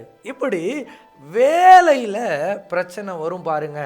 கடைசியில் அவருக்கு வேலை சுத்தமாக போய் முற்றிலுமாய் 1 ஆண்டு முழுவதும் அவருக்கு வேலை இல்லை. அதற்கு பிற்பாடு அவருக்காக நாங்கள் ஜெபம் பண்ணி சில நாட்கள் அவரை ஜெபிக்க வைத்து வேதத்தை எல்லாம் வாசிக்க வைத்து, அதற்கு பிற்பாடு கர்த்தராகிய தேவன் எதிலே மாந்திரிகம் இருக்கிறது என்பதை வெளிப்படுத்தி அவங்க வீட்டில் பாயில் மந்திரவாதம் செஞ்சு வச்சுருந்தாங்க.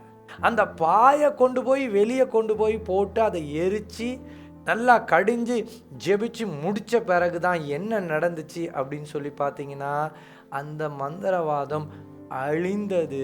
ஒரே வாரத்தில் அவருக்கு என்னாச்சு, நல்ல வேலை கிடச்சி நல்ல சம்பளத்தின் உயர்வுல போயிட்டார். பாருங்க, ஏன் இதெல்லாம் சொல்கிறேன் அப்படின்னா, மந்திரவாதம் இருந்தால் இப்படியாப்பட்ட அறிகுறிகள் வரும். அடிக்கடி பண விரயங்களும் பணத்தை தின்னுகிற கிரியைகளாய் அது செயல்படும். தேவ பிள்ளைகளே, சரி, இப்போ 6வது அறிகுறியை நம்ம பார்க்க போகிறோம்.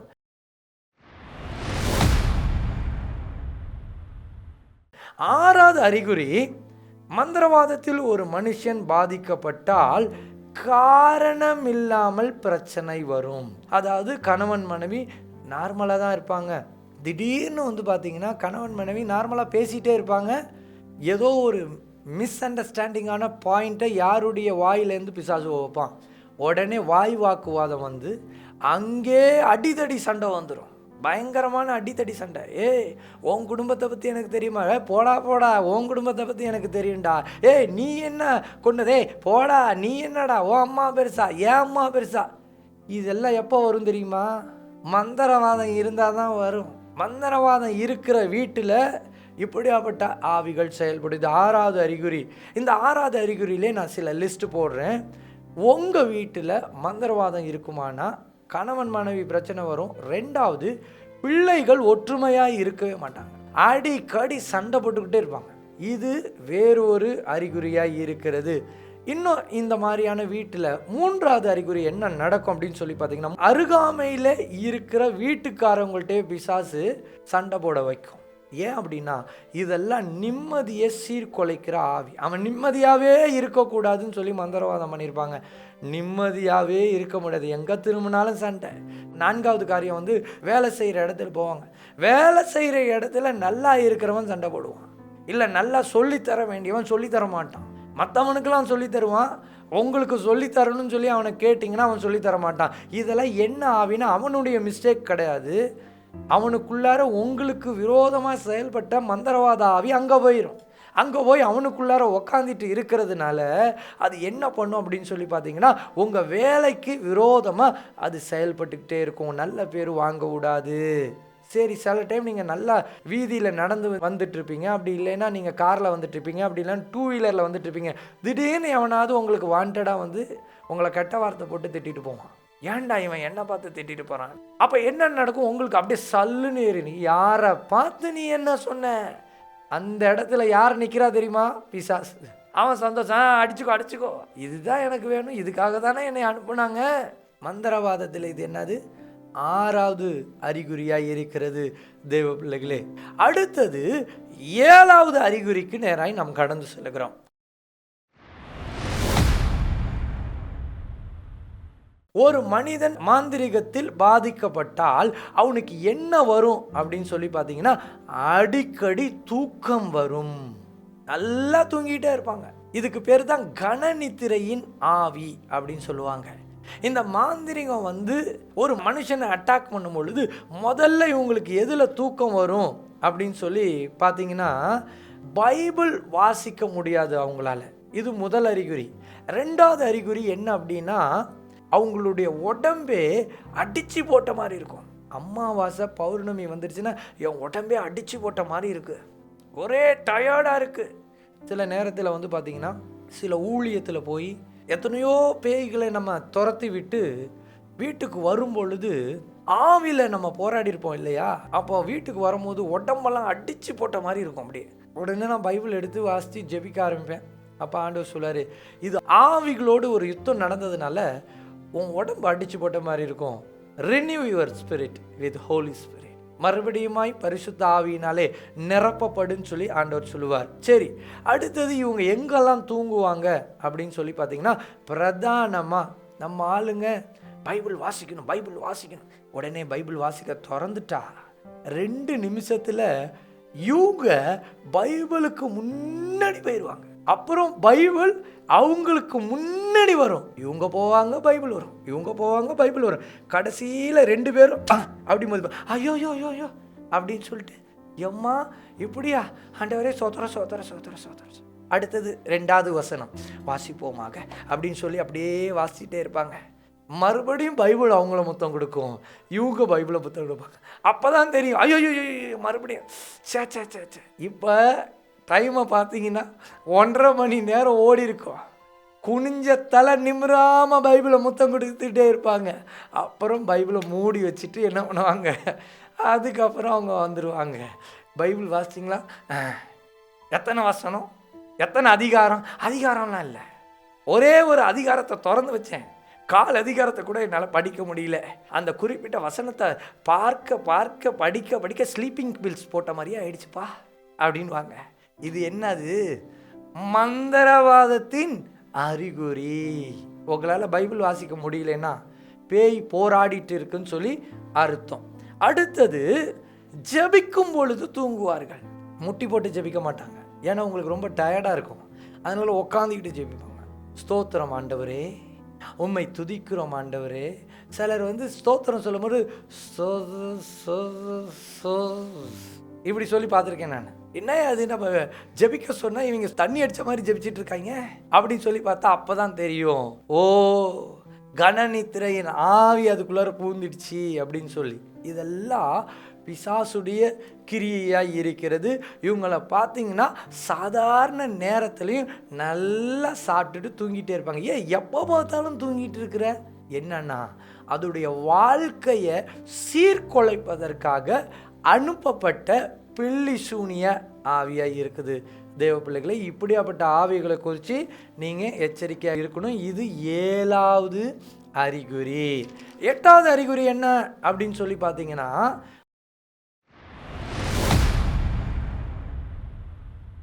மாந்திரிகத்தில் பாதிக்கப்பட்டவர்களுக்கு தூக்கம் வராது.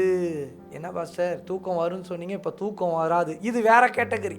இதுக்கு எப்படின்னா, சுத்தமாக தூக்கம் வராது. நடுராத்திரிலாம் எழும்பி உக்காந்துட்டு இருக்கும். நடுராத்திரியில் தூக்கம் வரலன்னு சொல்லி ஃபோனை பார்த்துட்ருக்கோம். நடுராத்திரியில் தூக்கம் வரலன்னு சொல்லி ஒரு ஆம்லேட் கூட போட்டு சாப்பிட்டு வருவாங்க. என்னதான் உக்காந்தாலும் தூக்கம் வராது. இது என்ன பண்ணும் அப்படின்னு சொல்லி பார்த்தீங்கன்னா, பிரெயினையே பாதிக்க வைக்கும். அப்போ அந்த மென்டல் டிஸார்டரு, டிப்ரெஷன், இப்படியாப்பட்ட ஸ்டேட்டுக்கு கொண்டு போயிடும். அப்படியே படுத்து கிடந்தால் ஏதோ மண்டைக்குள்ளார ஓடிக்கொண்டே இருக்குது, ஏதோ சிந்தனையெல்லாம் சீர்குலைச்சிட்டே இருக்குது, அந்த மாதிரியான காரியங்கள் இருக்கும். இப்படி வந்தால் இது மாந்திரிகத்தின் அறிகுறியாய் இருக்கிறது தேவ பிள்ளைகளே.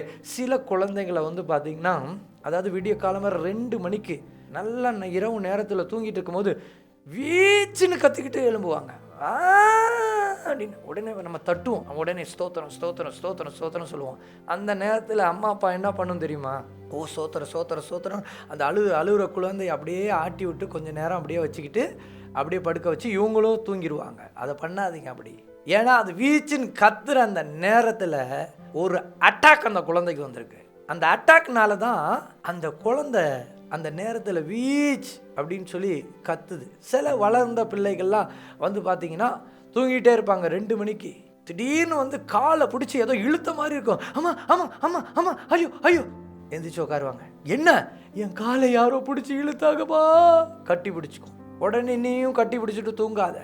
ஆண்டவர் பெற்றோர்களுக்கு சொல்லி தராரு, எந்திரிச்சு முட்டி போட்டுரு, இல்லைன்னா உன் பிள்ளைக்கு ஏதோ ஒரு பாதிப்பு வரப்போகுது, உன் வீட்டில் ஏதோ ஒரு பாதிப்பு வரப்போகுதுன்னு சொல்லி அர்த்தமாக இருக்குது. அது 2 மணியாக இருந்தாலும் சரி, எந்த மணியாக இருந்தாலும் சரி, கணவன் மனைவி அந்த நேரத்தில் அதை உடச்சி நொறுக்கி தள்ளாமல் விடக்கூடாது. இல்லைன்னா பெரிய பாதிப்பு. இல்லைன்னா பிள்ளைய தூக்கிட்டு வருவாங்க, ஐயோ எனக்கு தெரியாது, அழுதுகிட்டு வருவாங்க. நம்ம ஜெபம் பண்ணுவோம். இதெல்லாம் ரொம்ப ஜாக்கிரதையாக இருக்க வேண்டும் தேவ பிள்ளைகளே. சில இடத்துல பார்த்தீங்கன்னா காரணம் இல்லாமல் குழந்தைகள் இரவு முழுவதுமே அழுதுகிட்டு இருப்பாங்க. சில குழந்தைங்க பார்த்தீங்கன்னா அழுதுகிட்டே இருப்பாங்க. என்னதான் நீங்கள் சமாதானப்படுத்தினால கண்ணை மூடி அது என்ன பண்ணும்? அழுதுகிட்டே இருக்கும். என்னதான் ரோ சொன்னாலும் சரி, உங்கள் பாட்டியம்மா பாட்டு பாடினாலும் சரி, அது அழுகையை நிறுத்தாது. கண்ணை மூடிட்டாலும். இதெல்லாம் என்ன அறிகுறி அப்படின்னு சொல்லி பார்த்தீங்கன்னா, மாந்திரிகத்தின் அறிகுறியாக இருக்கிறது.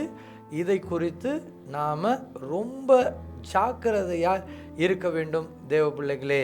நடந்த ஒரு சம்பவத்தை நான் சொல்ல ஆசைப்படுறேன். ஒரு குறிப்பிட்ட ஆட்டோ டிரைவருக்கு செய்வனை பண்ணிட்டாங்க.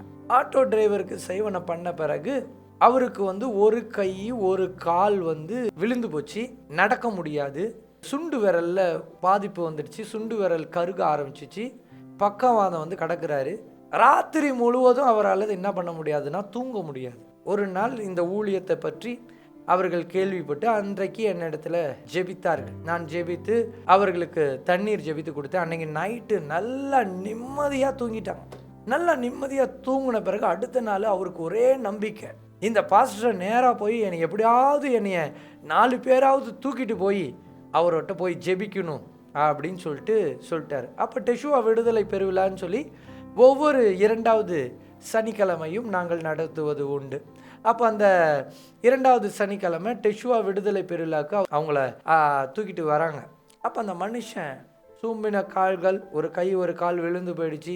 அதில் ஒரு கையில் பார்த்தீங்கன்னா விரல் கருகி இருக்கு. சரி ஓகே, அந்த மனுஷனுக்காக ஆண்டவர் ஜெபிக்க சொன்னார். அப்போ நான் அந்த பேய் போ நோய் போ இதெல்லாம் போட்டெல்லாம் நான் ஜெபிக்கல. போய் நின்னோன்னே பரிசுத்த ஆவியானவர் சொன்னார், இது ஒரு மாந்திரிக கிரியை, நான் இவரை டெலிவர் பண்ணிடுவேன். இந்த மாந்திரிக ஆவி சுண்டு விரலை முழுசாக பாதிக்கப்பட வச்சிடுச்சு, சுண்டு விரல் கருப்பாக இருக்கு பாரு அப்படின்னாரு. உடனே கையை பார்த்தேன், சுண்டு விரல் கருப்பாக இருந்தது. ஆண்டவர் சொன்னார், அந்த சுண்டு விரல் கால்வாசி காஞ்ச பிறகு மேலே இருக்க கால்வாசி கழுண்டு கீழே விழுவும், அவர் எந்திரிச்சு நடந்துருவாருன்னு சொல்லி ஒரு ப்ராஃபஸி சொல்லுன்னு சொல்லிட்டார். உடனே நான் சொன்னேன், ஏய் ஐயா, இந்த சுண்டு விரல் இருக்குது பாருங்கள் காஞ்சி போயிருக்கு, அந்த மேலே இருக்க பாதி கழுண்டு கீழே விழுவும், காஞ்சி போனது ஒன்றும் இல்லாமல் அப்படியே கழுண்டு கீழே விழுந்துரும், நீங்கள் எந்திரிச்சு நடந்துருவீங்க. உடனே ஒரு விசுவாசத்தோட வீட்டுக்கு போயிட்டார்.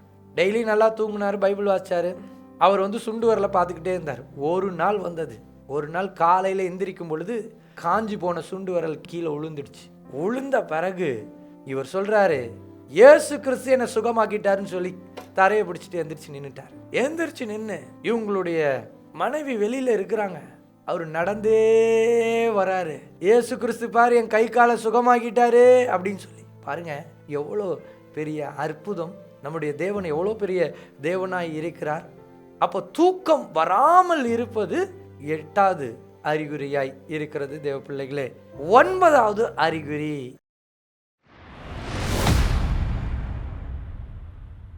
அதாவது மாந்திரிகத்தில் பாதிக்கப்பட்டவர்களுக்கு மறதிகள் வரும். என்ன வரும் தெரியுமா? மறதி, ஞாபக சக்தி இருக்கவே இருக்காது. அவங்க பார்த்தீங்கன்னா அடிக்கடி மறந்து போயிடுவாங்க. இப்படியாப்பட்ட பில்லி சூனியத்தை யாருக்கு ஏவுவார்கள் அப்படின்னு சொல்லி பார்த்தீங்கன்னா, நல்லா படிக்கிற பிள்ளைகளுக்கு இப்படியாப்பட்ட பில்லி சூனியத்தை ஏவுவார்கள். இப்படியாப்பட்ட பில்லி சூனியங்கள் ஏவப்படும் பொழுது என்ன நடக்கும் அப்படின்னு சொல்லி பார்த்தீங்கன்னா, நல்லா படிச்சுட்டு இருப்பாங்க, அவங்க நல்லா படிக்காமல் போயிடுவாங்க. ஒரு எடுத்துக்காட்டை நான் சொல்ல ஆசைப்படுகிறேன். ஒரு முறை டெஷுவா விடுதலை பெருவிழாவில் ஒரு வாலிபனை அழைத்து வந்தாங்க.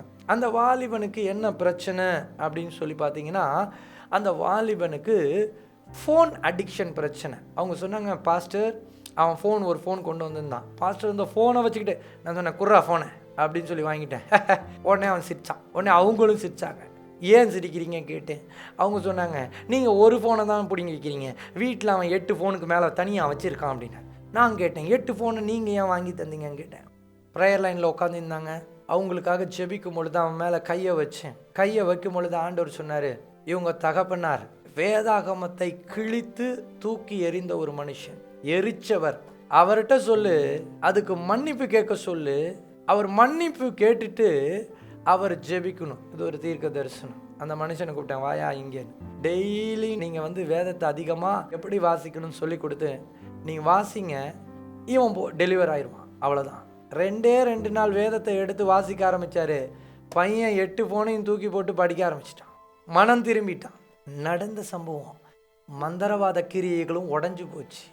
தேவன் சில குடும்பத்தை எப்படி சீர்திருத்த முடியுமோ அப்படி சீர்திருத்துகிறவராய் இருக்கிறார் தேவ பிள்ளைகளே. பாருங்கள், இதெல்லாம் மினிஸ்ட்ரியில் நடந்ததை தான் நான் அறிகுறிகளாய் உங்கள்கிட்ட நான் சொல்லிட்டு இருக்கிறேன் தேவ பிள்ளைகளே. அடுத்தது 10வது அறிகுறி.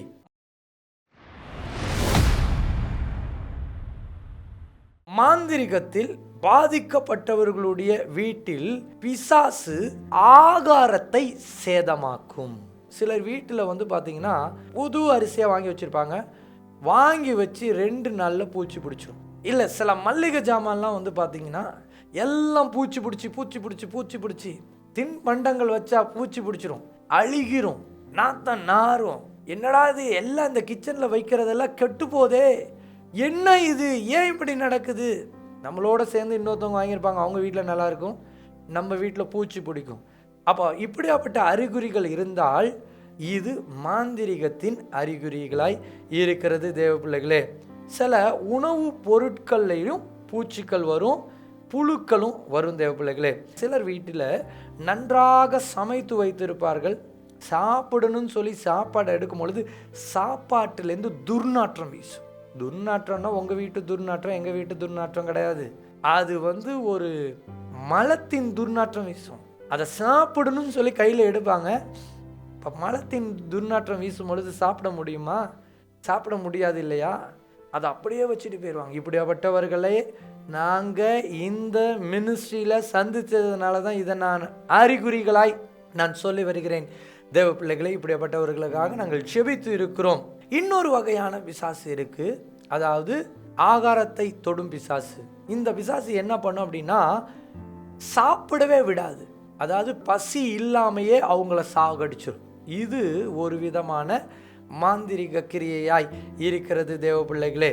இந்த ஊழியத்தில் நடந்த ஒரு சம்பவத்தை நான் பகிர்ந்து கொள்ள ஆசைப்படுகிறேன். ஒரு நல்ல வாலிபன் நன்றாக படித்து கொண்டிருந்தான், நன்றாக ஸ்கூலுக்கு போயிட்டு இருந்தான். அப்போ என்னாச்சு, அவனுக்கு அவங்களுடைய வீட்டில் அருகாமை வீட்டுக்காரர்கள் அவனுக்கு சேவனை செய்து விட்டார்கள். திடீர்னு நல்லா இருந்த பையன் சாப்பிடாம போயிட்டான். அப்போ சாப்பிடாம போனது 10 நாள் இல்லை, 15 நாள் இல்லை, 70 நாள் அவன் சாப்பிடவில்லை, தண்ணீர் குடிக்கவும் இல்லை. அப்போ அவனுடைய நிலைமை எப்படி இருக்குன்னு சொல்லி பாருங்க. நம்மளுடைய செய்தியை யூடியூப்பில் பார்த்துட்டு அவனை டெஷுவா மீட்டிங்க்கு அவனை அழைச்சிட்டு வந்தாங்க. நல்லா கேட்டுங்க, அவனை 5 ஆம்பளைங்களால் பிடிக்க முடியல, எல்லாத்தையும் அடித்து நொறுக்குறான். அப்போ அவனுக்காக நாங்கள் ஜெபித்தோம். ஜெபித்த பிறகு கர்த்தருடைய வெளிப்பாடு ஒன்று கர்த்தர் கொடுத்தார். அவங்களுடைய வீட்டில் ஒரு கிணறு ஒன்று இருக்கிறது. அந்த கிணற்றிலே செய்வன செய்து போட்டு விட்டார்கள். அதனால் தான் இவன் சாப்பிடவில்லை. அப்போ நாங்கள் அந்த வீட்டுக்கு போய் அந்த கிணற்றிலே ஜெபித்து ஜெப தண்ணீரை நாங்கள் ஊற்றும் பொழுது அடுத்த நிமிஷமே அந்த பிசாசு அவனை விட்டு அகன்றது. அவன் சாப்பிட ஆரம்பித்தான். அதனால ஆகாரத்திற்கு விரோதமாய் செயல்படும் ஆவிகள், இது 10வது அறிகுறி. சரி, இப்போ 11வது அறிகுறிக்கு நாம் செல்வோம். மாந்திரிகத்தில் பாதிக்கப்பட்டவர்களுடைய காதுகளில் வினோதமான சத்தம் ஒலிக்கும். பாருங்க, இப்போ மாந்திரிகம் யாருக்காவது பண்ணி வச்சுட்டாங்கன்னா அப்படின்னா வினோதமான சத்தங்கள் அவங்களுடைய காதுகளிலே ஒலிக்கும். எப்படியாப்பட்ட சத்தம்? நைட்டு நல்லா தூங்கிட்டு இருப்பாங்க. தூங்கிட்டே இருக்கும் பொழுது ஜல் ஜல் ஜல் ஜல் ஜல் ஜல் ஜல் ஜல்னு ஒரு சவுண்டு கேட்கும். இந்த மாதிரியெல்லாம் சலங்கை சத்தம் கேட்கும் பொழுது இது மாந்திரிகத்தின் அறிகுறி. இல்லை நீங்கள் இருக்கிற இடத்துல பேய்கள், அதாவது விக்கிரக ஆவிகள் நடமாடும் அறிகுறி. அப்படி இல்லைன்னா மரித்த ஆவிகளும் வரும்பொழுது இப்படி செயல்படும். அப்படி இல்லைன்னா சில இடத்துல மோகினி ஆவிகள் இருக்குமானால் இப்படியாப்பட்ட சலங்கை ஒலிகளை நாம் கேட்க வாய்ப்புகள் உண்டு தேவ பிள்ளைகளே. ஆகையினால கர்த்தர் சொல்லுகிறார், இது எத்தனாவது அறிகுறி அப்படின்னா 11வது அறிகுறி தேவ பிள்ளைகளே. சலங்கை ஒலி கேட்கும். அப்புறம் வேற எந்தெந்த மாதிரி ஒலி கேட்கும் அப்படின்னு சொல்லி கேட்டிங்கன்னா, சிலருக்கு பாம்பு சத்தம் கேட்கும். நல்லா நடந்துருப்பாங்க, வீட்டில் இருக்கும்போது அப்படி இருக்கும். என்னது பாம்பு சத்தம் கேட்குற மாதிரி இருக்கே, ஆமாம் அப்படி இருக்கும். ஆனால் என்ன இருக்குதுன்னு சொல்லி யாராலையும் கண்டுபிடிக்க முடியாது தேவ பிள்ளைகளே. அப்போ இப்படி இருந்ததுன்னா இது மாந்திரிகத்தின் வழியாய் செயல்படும் சர்ப்பத்தின் ஆவிகளாய் இருக்கிறது தேவ பிள்ளைகளே. சரி, சிலருக்கு பார்த்திங்கன்னா காதில் பேசிக்கொண்டே இருக்கிற ஆவிகள். இது எப்படியாப்பட்ட சத்தத்தை கொடுக்குன்னா, இந்த சத்தம் காதில் நீ மாடியிலேருந்து குதிச்சிரு, இந்த மாதிரியெல்லாம் சத்தம் கொடுக்கும். இல்லை நீ தற்கொலை பண்ணிக்கோ, இல்லை நீ ஓடி போயிரு வீட்டை விட்டு, இல்லை அவரை குத்தி கொலை பண்ணிரு. இந்த மாதிரியெல்லாம் பிசாசு என்ன பண்ணும் அப்படின்னு சொல்லி பார்த்தீங்கன்னா பேச ஆரம்பிக்கும். இது மாந்திரிகத்தின் செயல்பாடுகளாய் இருக்கிறது தேவ பிள்ளைகளே. இப்போ இப்படியாப்பட்ட ஆவிகள் என்ன பண்ணும் அப்படின்னு சொல்லி பார்த்தீங்கன்னா, இந்த மாந்திரிகத்தில் என்ன பண்ணுவாங்கன்னா மரித்த ஆவிகளை கனெக்ட் பண்ணி அனுப்பிடுவாங்க. இப்போ இந்த மரித்த ஆவி தற்கொலையின் ஆவியாக இருக்கும். இப்படியாப்பட்ட குறிப்பிட்ட மனிதர்களுக்குள்ளாக செல்லும் பொழுது இது என்ன பண்ணும் அப்படின்னா அவன் காதில் பேசி அவனை தற்கொலை பண்ண வச்சிடும். இது 11வது அறிகுறி. இதெல்லாம் என்ன அப்படின்னு சொல்லி பார்த்தீங்கன்னா காதில் கேட்கப்படும் சத்தமாய் இருக்கிறது. அதனால இதை குறித்து நம்ம ஜாக்கிரதையாக இருக்கணும். இப்பொழுது 12வது அறிகுறிக்கு நேராய் நாம் கடந்து வருகிறோம் தேவ பிள்ளைகளே.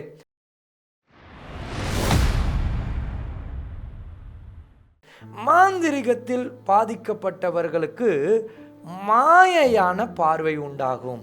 மாயையான பார்வைனா, சிலருக்கு வீட்டில் பாம்பு சுற்றிக்கிட்டே இருக்கிற மாதிரி இருக்கும்.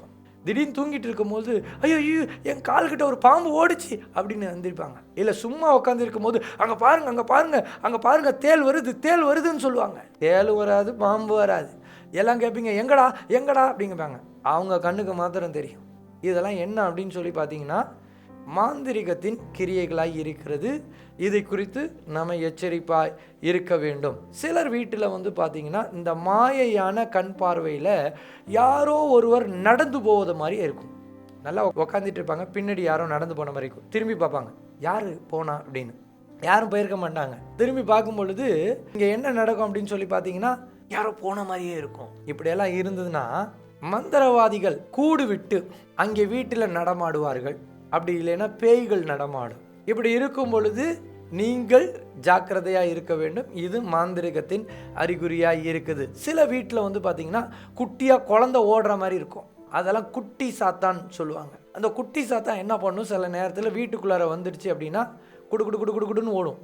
அங்கே ஓடும், இங்கே ஓடும். நீங்கள் பார்க்குற நேரத்தில் எதாவது கவுத்து விட்டுரும், வீட்டில் ஃபயர் ஆக்சிடென்ட் உண்டு பண்ணும், பிள்ளைகளை தள்ளி விடும்.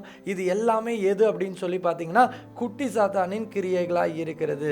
ஆமாம், இதெல்லாம் குறித்து நீங்கள் ஜாக்கிரதையாக இருக்க வேண்டும். நீங்கள் என்ன பண்ணணும் அப்படின்னா, உங்கள் வீட்டை சூழ்ந்து இயேசு கிறிஸ்துவின் இரத்தம் தெளிக்கப்பட வேண்டும், உங்கள் வீட்டை சூழ்ந்து அக்கினி நிற்க வேண்டும் என்று சொல்லி நீங்கள் ஜெபிக்கிறவர்களாக இருக்க வேண்டும்.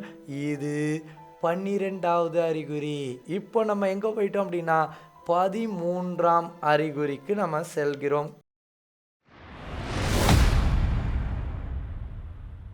மாந்திரிகத்தில் பாதிக்கப்பட்டவர்களுக்கு உடலில் சில உணர்வுகள் வரும்.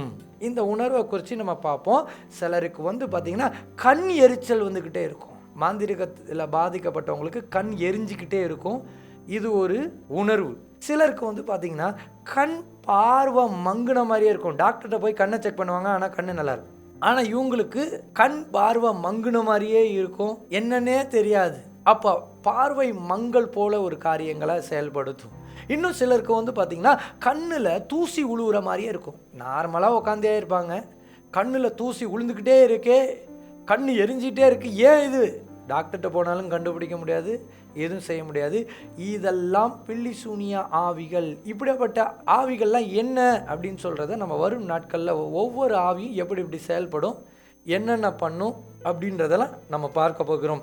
சிலருக்கு என்ன அறிகுறி வரும் அப்படின்னு சொல்லி பார்த்தீங்கன்னா, உச்சி தலையில் பாம்பு நெளிஞ்சு போகிற மாதிரி, தலையில் பாம்பு சுற்றிக்கிட்டு இருக்க மாதிரியே இருக்கும். உச்சி தலையில் அப்படியே ஓடிட்டு வர மாதிரி இருக்கும்.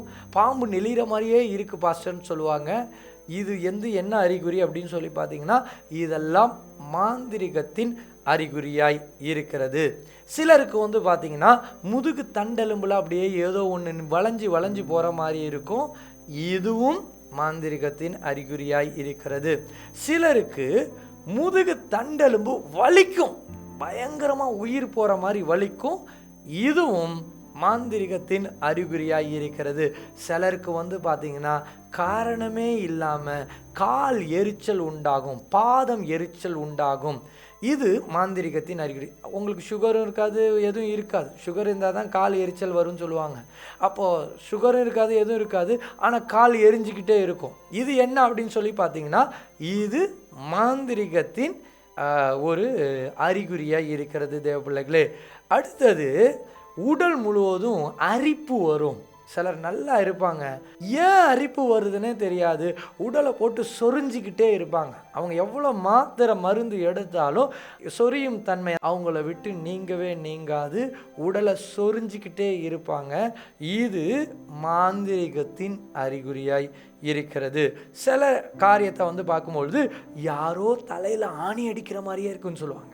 உட்காந்தே இருப்பாங்க, மண்டையில் ஏதோ டங்குன்னு ஆணி அடிக்கிற மாதிரி இந்த இடத்துல வலிக்குது, இல்லை உச்சம் தலையில் வலிக்குது அப்படின்னு சொல்லுவாங்க. இதுவும் மாந்திரிகத்தின் அறிகுறியாய் இருக்கிறது தேவ பிள்ளைகளே. கடைசியாக 24 மணி நேரம் விரைப்புத்தன்மை கொண்ட ஆவிகள். அப்படின்னா என்ன பாஸ்டர் அப்படின்னு கேட்டிங்கன்னா, இப்படியாப்பட்ட ஆவிகள் மாந்திரிகத்தில் என்ன பண்ணுவாங்க அப்படின்னு சொல்லி பார்த்தீங்கன்னா, இப்படியாப்பட்ட ஆவிகளை அனுப்பிட்டாங்க அப்படின்னா, இந்த ஆவி என்ன பண்ணும் அப்படின்னா, அதாவது ஆண்களை மாத்திரம் தொடும். ஆண்களை தொடும் பொழுது 24 hours அந்த அந்தரங்க உறுப்பில் விரைப்புத்தன்மை இருக்கும். ஒரு குறிப்பிட்ட பெரிய குளம் என்ற ஒரு பகுதியில் ஊழியம் செய்வதற்காக நான் சென்றிருந்தேன். அப்போ அந்த கிராமத்திற்கு நான் செல்லும் பொழுது என்ன நடந்துச்சு அப்படின்னு சொல்லி பார்த்தீங்கன்னா, ஒரு சின்ன பையன் 24 hours அழுதுகிட்டு இருக்கான். அவனை அழைச்சிட்டு அவங்க அம்மா அப்பா காதில் என்கிட்ட பேசுனாங்க, ஐயா, அந்தரங்க உறுப்பில் 24 மணி நேரமும் விரைப்பு இருக்குது, அது வலி தாங்க முடியாமல் இவன் அழுதுகிட்டு இருக்கான். டாக்டர்ஸ்ட எல்லாம் கொண்டு போய் பார்த்தோம், டாக்டர்ஸ்க்கு ஒன்றுமே புரியல, எப்படி சரி பண்ணுறது எங்களுக்கு தெரியல, அழைச்சிட்டு வந்தாங்க. இப்போ இப்படியாப்பட்ட ஆவிகள் என்ன ஆவி அப்படின்னு சொல்லி பார்த்தீங்கன்னா, இதெல்லாம் வித்தியாசமான ஆவி, விரைப்பை உண்டாக்குற கிரியைகளாக இருக்கிறது. சில ஆவிகள் என்ன செய்யும் அப்படின்னு பார்த்தீங்கன்னா, யாரை பார்த்தாலுமே விபச்சார எண்ணங்களை கண்களிலே கொடுக்கும். இப்படி விபச்சார எண்ணமாக வந்துட்டே இருக்குதுன்னா, நீங்கள் பில்லி சூனியத்தினால மந்திரவாதத்தினால பாதிக்கப்பட்டுட்டீங்க, உங்களுக்கு விரோதமாக செயல்படுற ஆவி உங்களை விழத்தள்ள போகுதுன்னு சொல்லி அர்த்தமாய் இருக்கிறது. சிலருக்கு பார்த்தீங்கன்னா உடலெல்லாம் எரியும் தன்மை இருக்கும். ஐயோ எரியுது, வெறும் உடம்போட உட்காந்துருப்பாங்க, ஒன்றுமே இருக்காது, ஏன் நடக்குதுன்னு சொல்லி யாருக்கும் தெரியாது. இது ஒரு பொல்லாத ஸ்பிரிட். இது ஏவல் வழியாய், மாந்திரிகத்தின் வழியாய் இது செயல்படும். சிலருக்கு பார்த்தீங்கன்னா சில மாந்திரிகம் பாதிக்கப்பட்ட இடத்துக்கு அவங்களுடைய இடம் அது விற்க முடியாமல் இருக்கும், இல்லை அதில் பிரச்சனை இருக்கும். அந்த இடத்துக்கு போயிட்டு வந்தாலே கால்லாம் பொத்து போய் காலில் புண்ணு வந்துடும். எங்கே போனாலும் எத்தனை மருந்து போட்டாலும் அந்த கால் புண்ணுகள் ஆறவே ஆறாது. இதுவும் ஒரு மாந்திரிகத்தின் அறிகுறியாய் இருக்கிறது. தேவ பிள்ளைகளே, இன்றைக்கு நாம் பார்த்த தலைப்பு 13 விதமாய் மந்திரவாதத்தினால் செயல்படும் ஆவிகள். இதை பார்த்து நீங்கள் பயப்படுறீங்களா? பயப்பட வேண்டாம். ஆண்டவர் சொல்லுகிறார், நாம உபாகமம் 18ஆம் அதிகாரம் 12ஆம் வசனம் வேதம் சொல்லுகிறது, இப்படிப்பட்ட அருவருப்புகள் நிமித்தம் உன் தேவனாகிய கர்த்தர் அவர்களை உன் முன்னின்று துரத்தி விடுவார். இப்படியாப்பட்ட பில்லி சூனியம் செய்கிறவர்கள் உங்களுக்கு முன்னாடி நிற்க முடியாது. அது ஒன்றுமில்லாமல் செயலிழந்து போயிடும். ஆகையினால தேவ பிள்ளைகளே, இருக்கிற இடத்திலே அப்படியே முழங்கால் படிட்டு இப்படிப்பட்ட அறிகுறிகள் இருக்குமானால் இப்பொழுது நான் ஜெபிக்க போகிறேன். வல்லமையுள்ள கர்த்தர் உங்கள் மேலே இறங்கி அவர் வல்லமையாய் இறங்கி கிரியை செய்ய போகிறார். தேவ பிள்ளைகளே, இப்போ நம்ம ஜெபிக்க போகிறோம். தேவன் பெரிய காரியங்களை உங்களுடைய வாழ்க்கையிலே செய்ய போகிறார். எல்லா கண்களை மூடி நம்ம ஜெபிப்போமா? பரிசுத்த பிதாவே, உம்மை நாங்கள் நன்றியோடு துதிக்கிறோம், நன்றியோடு துதிக்கிறோம். இன்றைக்கு புரோஜனமான இந்த செய்தியை ஆண்டவரே கேட்க எங்களுக்கு நீர் கிருபை செய்து அதற்காக உமக்கு கோடான கோடி நன்றி. இந்த செய்தியின் வழியாய் அநேகர் தொடப்பட்டு இருப்பார்கள் என்று சொல்லி நான் விசுவாசிக்கிறேன். ஆவியானவர் மறைபொருள்களையும் மறைவான காரியங்களையும் வெளிச்சத்திற்கு நீர் கொண்டு வந்த தயவுக்காக உமக்கு கோடான கோடி நன்றி பிதாவே, கோடான கோடி நன்றி. கர்த்தருடைய ஆவியானவர் எங்கேயோ அங்கே விடுதலை உண்டு என்று சொல்லி உம்முடைய வார்த்தை சொல்லுகிறது அல்லவா? இப்பொழுது இயேசு என்னும் நாமத்தினாலே யாரெல்லாம் ஆண்டவரே இப்படியாப்பட்ட பாதிப்புகளோடு இருக்கிறார்களோ அவர்கள் மீது உம்முடைய இரத்த பூசப்படட்டும் என்று சொல்லி ஜெபிக்கிறேன். உம்முடைய வல்லமையுள்ள கரத்தை நீர் வைப்பீராக. இன்றே ஒரு சுகம் உண்டாகட்டும், இன்றே ஒரு விடுதலை உண்டாகட்டும். கர்த்தருடைய வல்லமையான கரம் இப்பொழுது ஒவ்வொருவர் மீதும் வைக்கப்பட்டு இயேசு என்னும் நாமத்தினாலே எல்லா பாதிப்புகளையும் எல்லா மந்திரவாத கிரியைகளையும் உடைக்கிறோம். இப்பொழுது அது எரிஞ்சு நிர்மூலமாகட்டும் சொல்லி நான் ஜெபிக்கிறேன். யாரெல்லாம் கரங்களில் தண்ணீரை வைத்து ஜெபிக்கிறீர்களோ தண்ணீரை எடுத்துக்கொள்ளலாம். இப்பொழுது அந்த தண்ணீரை நான் ஜெபிக்க போகிறேன். எல்லாரும் ஜெபிக்கலாமா? இயேசுவே, கரங்கள்ல இருக்கிற அந்த தண்ணீரை கர்த்தராகிய இயேசு கிறிஸ்து எனும் நாமத்தினால இயேசு கிறிஸ்துவின் இரத்தமாய் அக்கினியாய் நீர் மாற்றுவீராக. அந்த இயேசுவின் நாமத்தினால் இயேசு கிறிஸ்துவின் இரத்தமாய் அக்கினியாய் நீர் மாற்றுவீராக. இப்பொழுதே எல்லா விதமான கட்டுக்கள் இயேசுவின் நாமத்தினாலே அந்த வீட்டை விட்டு நிர்மூலமாகட்டும். இந்த இரவு நேரத்தில் இந்த வல்லமையான இயேசுவின் இரத்தத்தை அவர்கள் வீட்டிலே தெளிக்கும் பொழுது ஆவியானவர் வல்லமையாய் இறங்கி கிரியை செய்வீராக, பலமாய் இறங்கி கிரியை செய்வீராக, விடுதலை கொடுப்பீராக. ஒரு வல்லமையின் அக்கினி இறங்கி கிரியை செய்யட்டும்.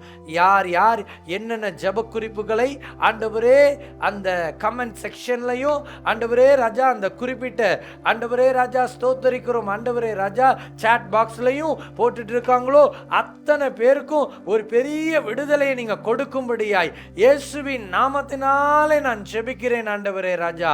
ஹல்லேலூயா, ஸ்தோத்தரிக்கிறோம் ஆண்டவரே. பிசினஸ் எல்லாம் நீர் மேன்மைப்படுத்தும்படியாய் நான் ஜெபிக்கிறேன். திருமணம் ஆகாதவர்களுக்கு திருமணத்தை செய்து கொடுக்கும்படியாய் ஜெபிக்கிறேன். வேலை இல்லாதவர்களுக்கு வேலையை கொடுக்கும்படியாய் நான் ஜெபிக்கிறேன் ஆண்டவரே. வியாதிகளோடு இருப்பவர்களுக்கு இயேசுவின் நாமத்தினாலே வியாதிகளை நீர் எடுத்து போடுவீராக. இப்பொழுதே நீர் அதை செய்வீராக தகப்பனே. ஒரு பெரிய காரியங்களை செய்ய போகிற தயவுக்காக உமக்கு நன்றி ஆண்டவரே ராஜா. எல்லா அல்சர் பலவீனங்கள், ஸ்டமக்ல இருக்கிற பிரச்சனைகள், கிட்னி ஸ்டோன் பிரச்சனைகள் ஆண்டவரே எல்லாவற்றையும் எடுத்து போடும். சேராத குடும்பம் ஒன்று சேர கர்த்தர் உதவி செய்யும்படியாய் நான் ஜெபிக்கிறேன் ஆண்டவரே ராஜா. ஹல்லேலூயா. ட்ரக் அடிக்டாய் இருக்கிற நபர்களுக்காக ஜெபிக்கிறேன். அவர்களை விடுதலையாக்குவீராக இயேசுவின் நாமத்தினாலே. இந்த இரவு நேரம் அந்த விடுதலை உண்டாக்கி கொடுக்கும்படியாய் நான் ஜெபிக்கிறேன் ஆண்டவரே. ரட்சிக்கப்படாதவர்களை ரட்சிப்புக்குள்ளாக நடத்துவீராக. இயேசுவின் நாமத்தினால சளி பிரச்சனை, நரம்பு பிரச்சனை, எலும்பு பிரச்சனை, கிட்னி பிரச்சனை ஆண்டவரே, லிவர் பிரச்சனை, லங் பிரச்சனை, எல்லா வியாதிகள் இயேசுவின் நாமத்தினால எரிஞ்சு நிர்மூலமாகட்டும். நீர் அப்படி செய்கிற தயவுக்காக ஸ்தோத்திரம். அநேகரை நீர் ஆண்டவரே ராஜா ஒரு சாட்சியாக எழுப்பி நிற்க வைக்க போகிற தயவுக்காக மக்கள் நன்றி செலுத்துகிறோம். இயேசு எனும் திருப்பாதத்திலே ஒப்பு கொடுத்து ஜெபிக்கிறேன் ஜீவனுள்ள பிதாவே, ஆமேன் ஆமேன். எல்லாரும் சேர்ந்து சொல்லுவோமா? என் ஆத்துமாவே கர்த்தரை ஸ்தோத்திரி, என் முழு உளமே பரிசுத்த நாமத்தை ஸ்தோத்திரி. என் ஆத்துமாவே கர்த்தரை ஸ்தோத்திரி, அவர் செய்த சகல உபகாரங்களையும் மறவாதே. ஆமேன் ஆமேன். கர்த்தராகிய இயேசு கிறிஸ்துவின் கிருபை உங்கள் அனைவரோடும் கூட இருப்பதாக. என்ன நேயர்களே, இன்றைக்கு நிகழ்ச்சி மிகவும் பிரயோஜனமாய் இருக்கும் என்று சொல்லி நான் விசுவாசிக்கிறேன். இனி வரப்போகிற நாட்களில் எப்படியெல்லாம் நீங்கள் ஜெபிக்கணும், இன்னும் என்னென்ன காரியங்களெல்லாம் பிசாசுடைய தந்திரங்கள்லாம் இருக்கிறது என்பதை மிக மிக ஆழமாய் நாம் பார்க்க போகிறோம். எங்களுடைய டெலிவரன்ஸ் செய்திகள் ஒரு பிளேலிஸ்டில் இருக்குது. அதில் இன்னும் ஆழமான செய்திகளை நீங்கள் பார்க்கலாம். எங்களுடைய டெலிவரன்ஸ் மெசேஜை நீங்கள் கேட்கணும் அப்படின்னா யூடியூப்பில் டெலிவரன்ஸ் மெசேஜ், பில்லி சூனியத்தை உடைப்பது எப்படின்னு சொல்லி ஒரு பிளேலிஸ்டே இருக்குது. நீங்கள் அந்த பிளேலிஸ்ட்டை நீங்கள் பார்க்கலாம். கர்த்தர் உங்களோடு பேசுவார், கிரியை செய்வார். உங்களிடத்திலிருந்து விடைபெறுவது உங்கள் போதகர் Nelson jasper W. God bless you all.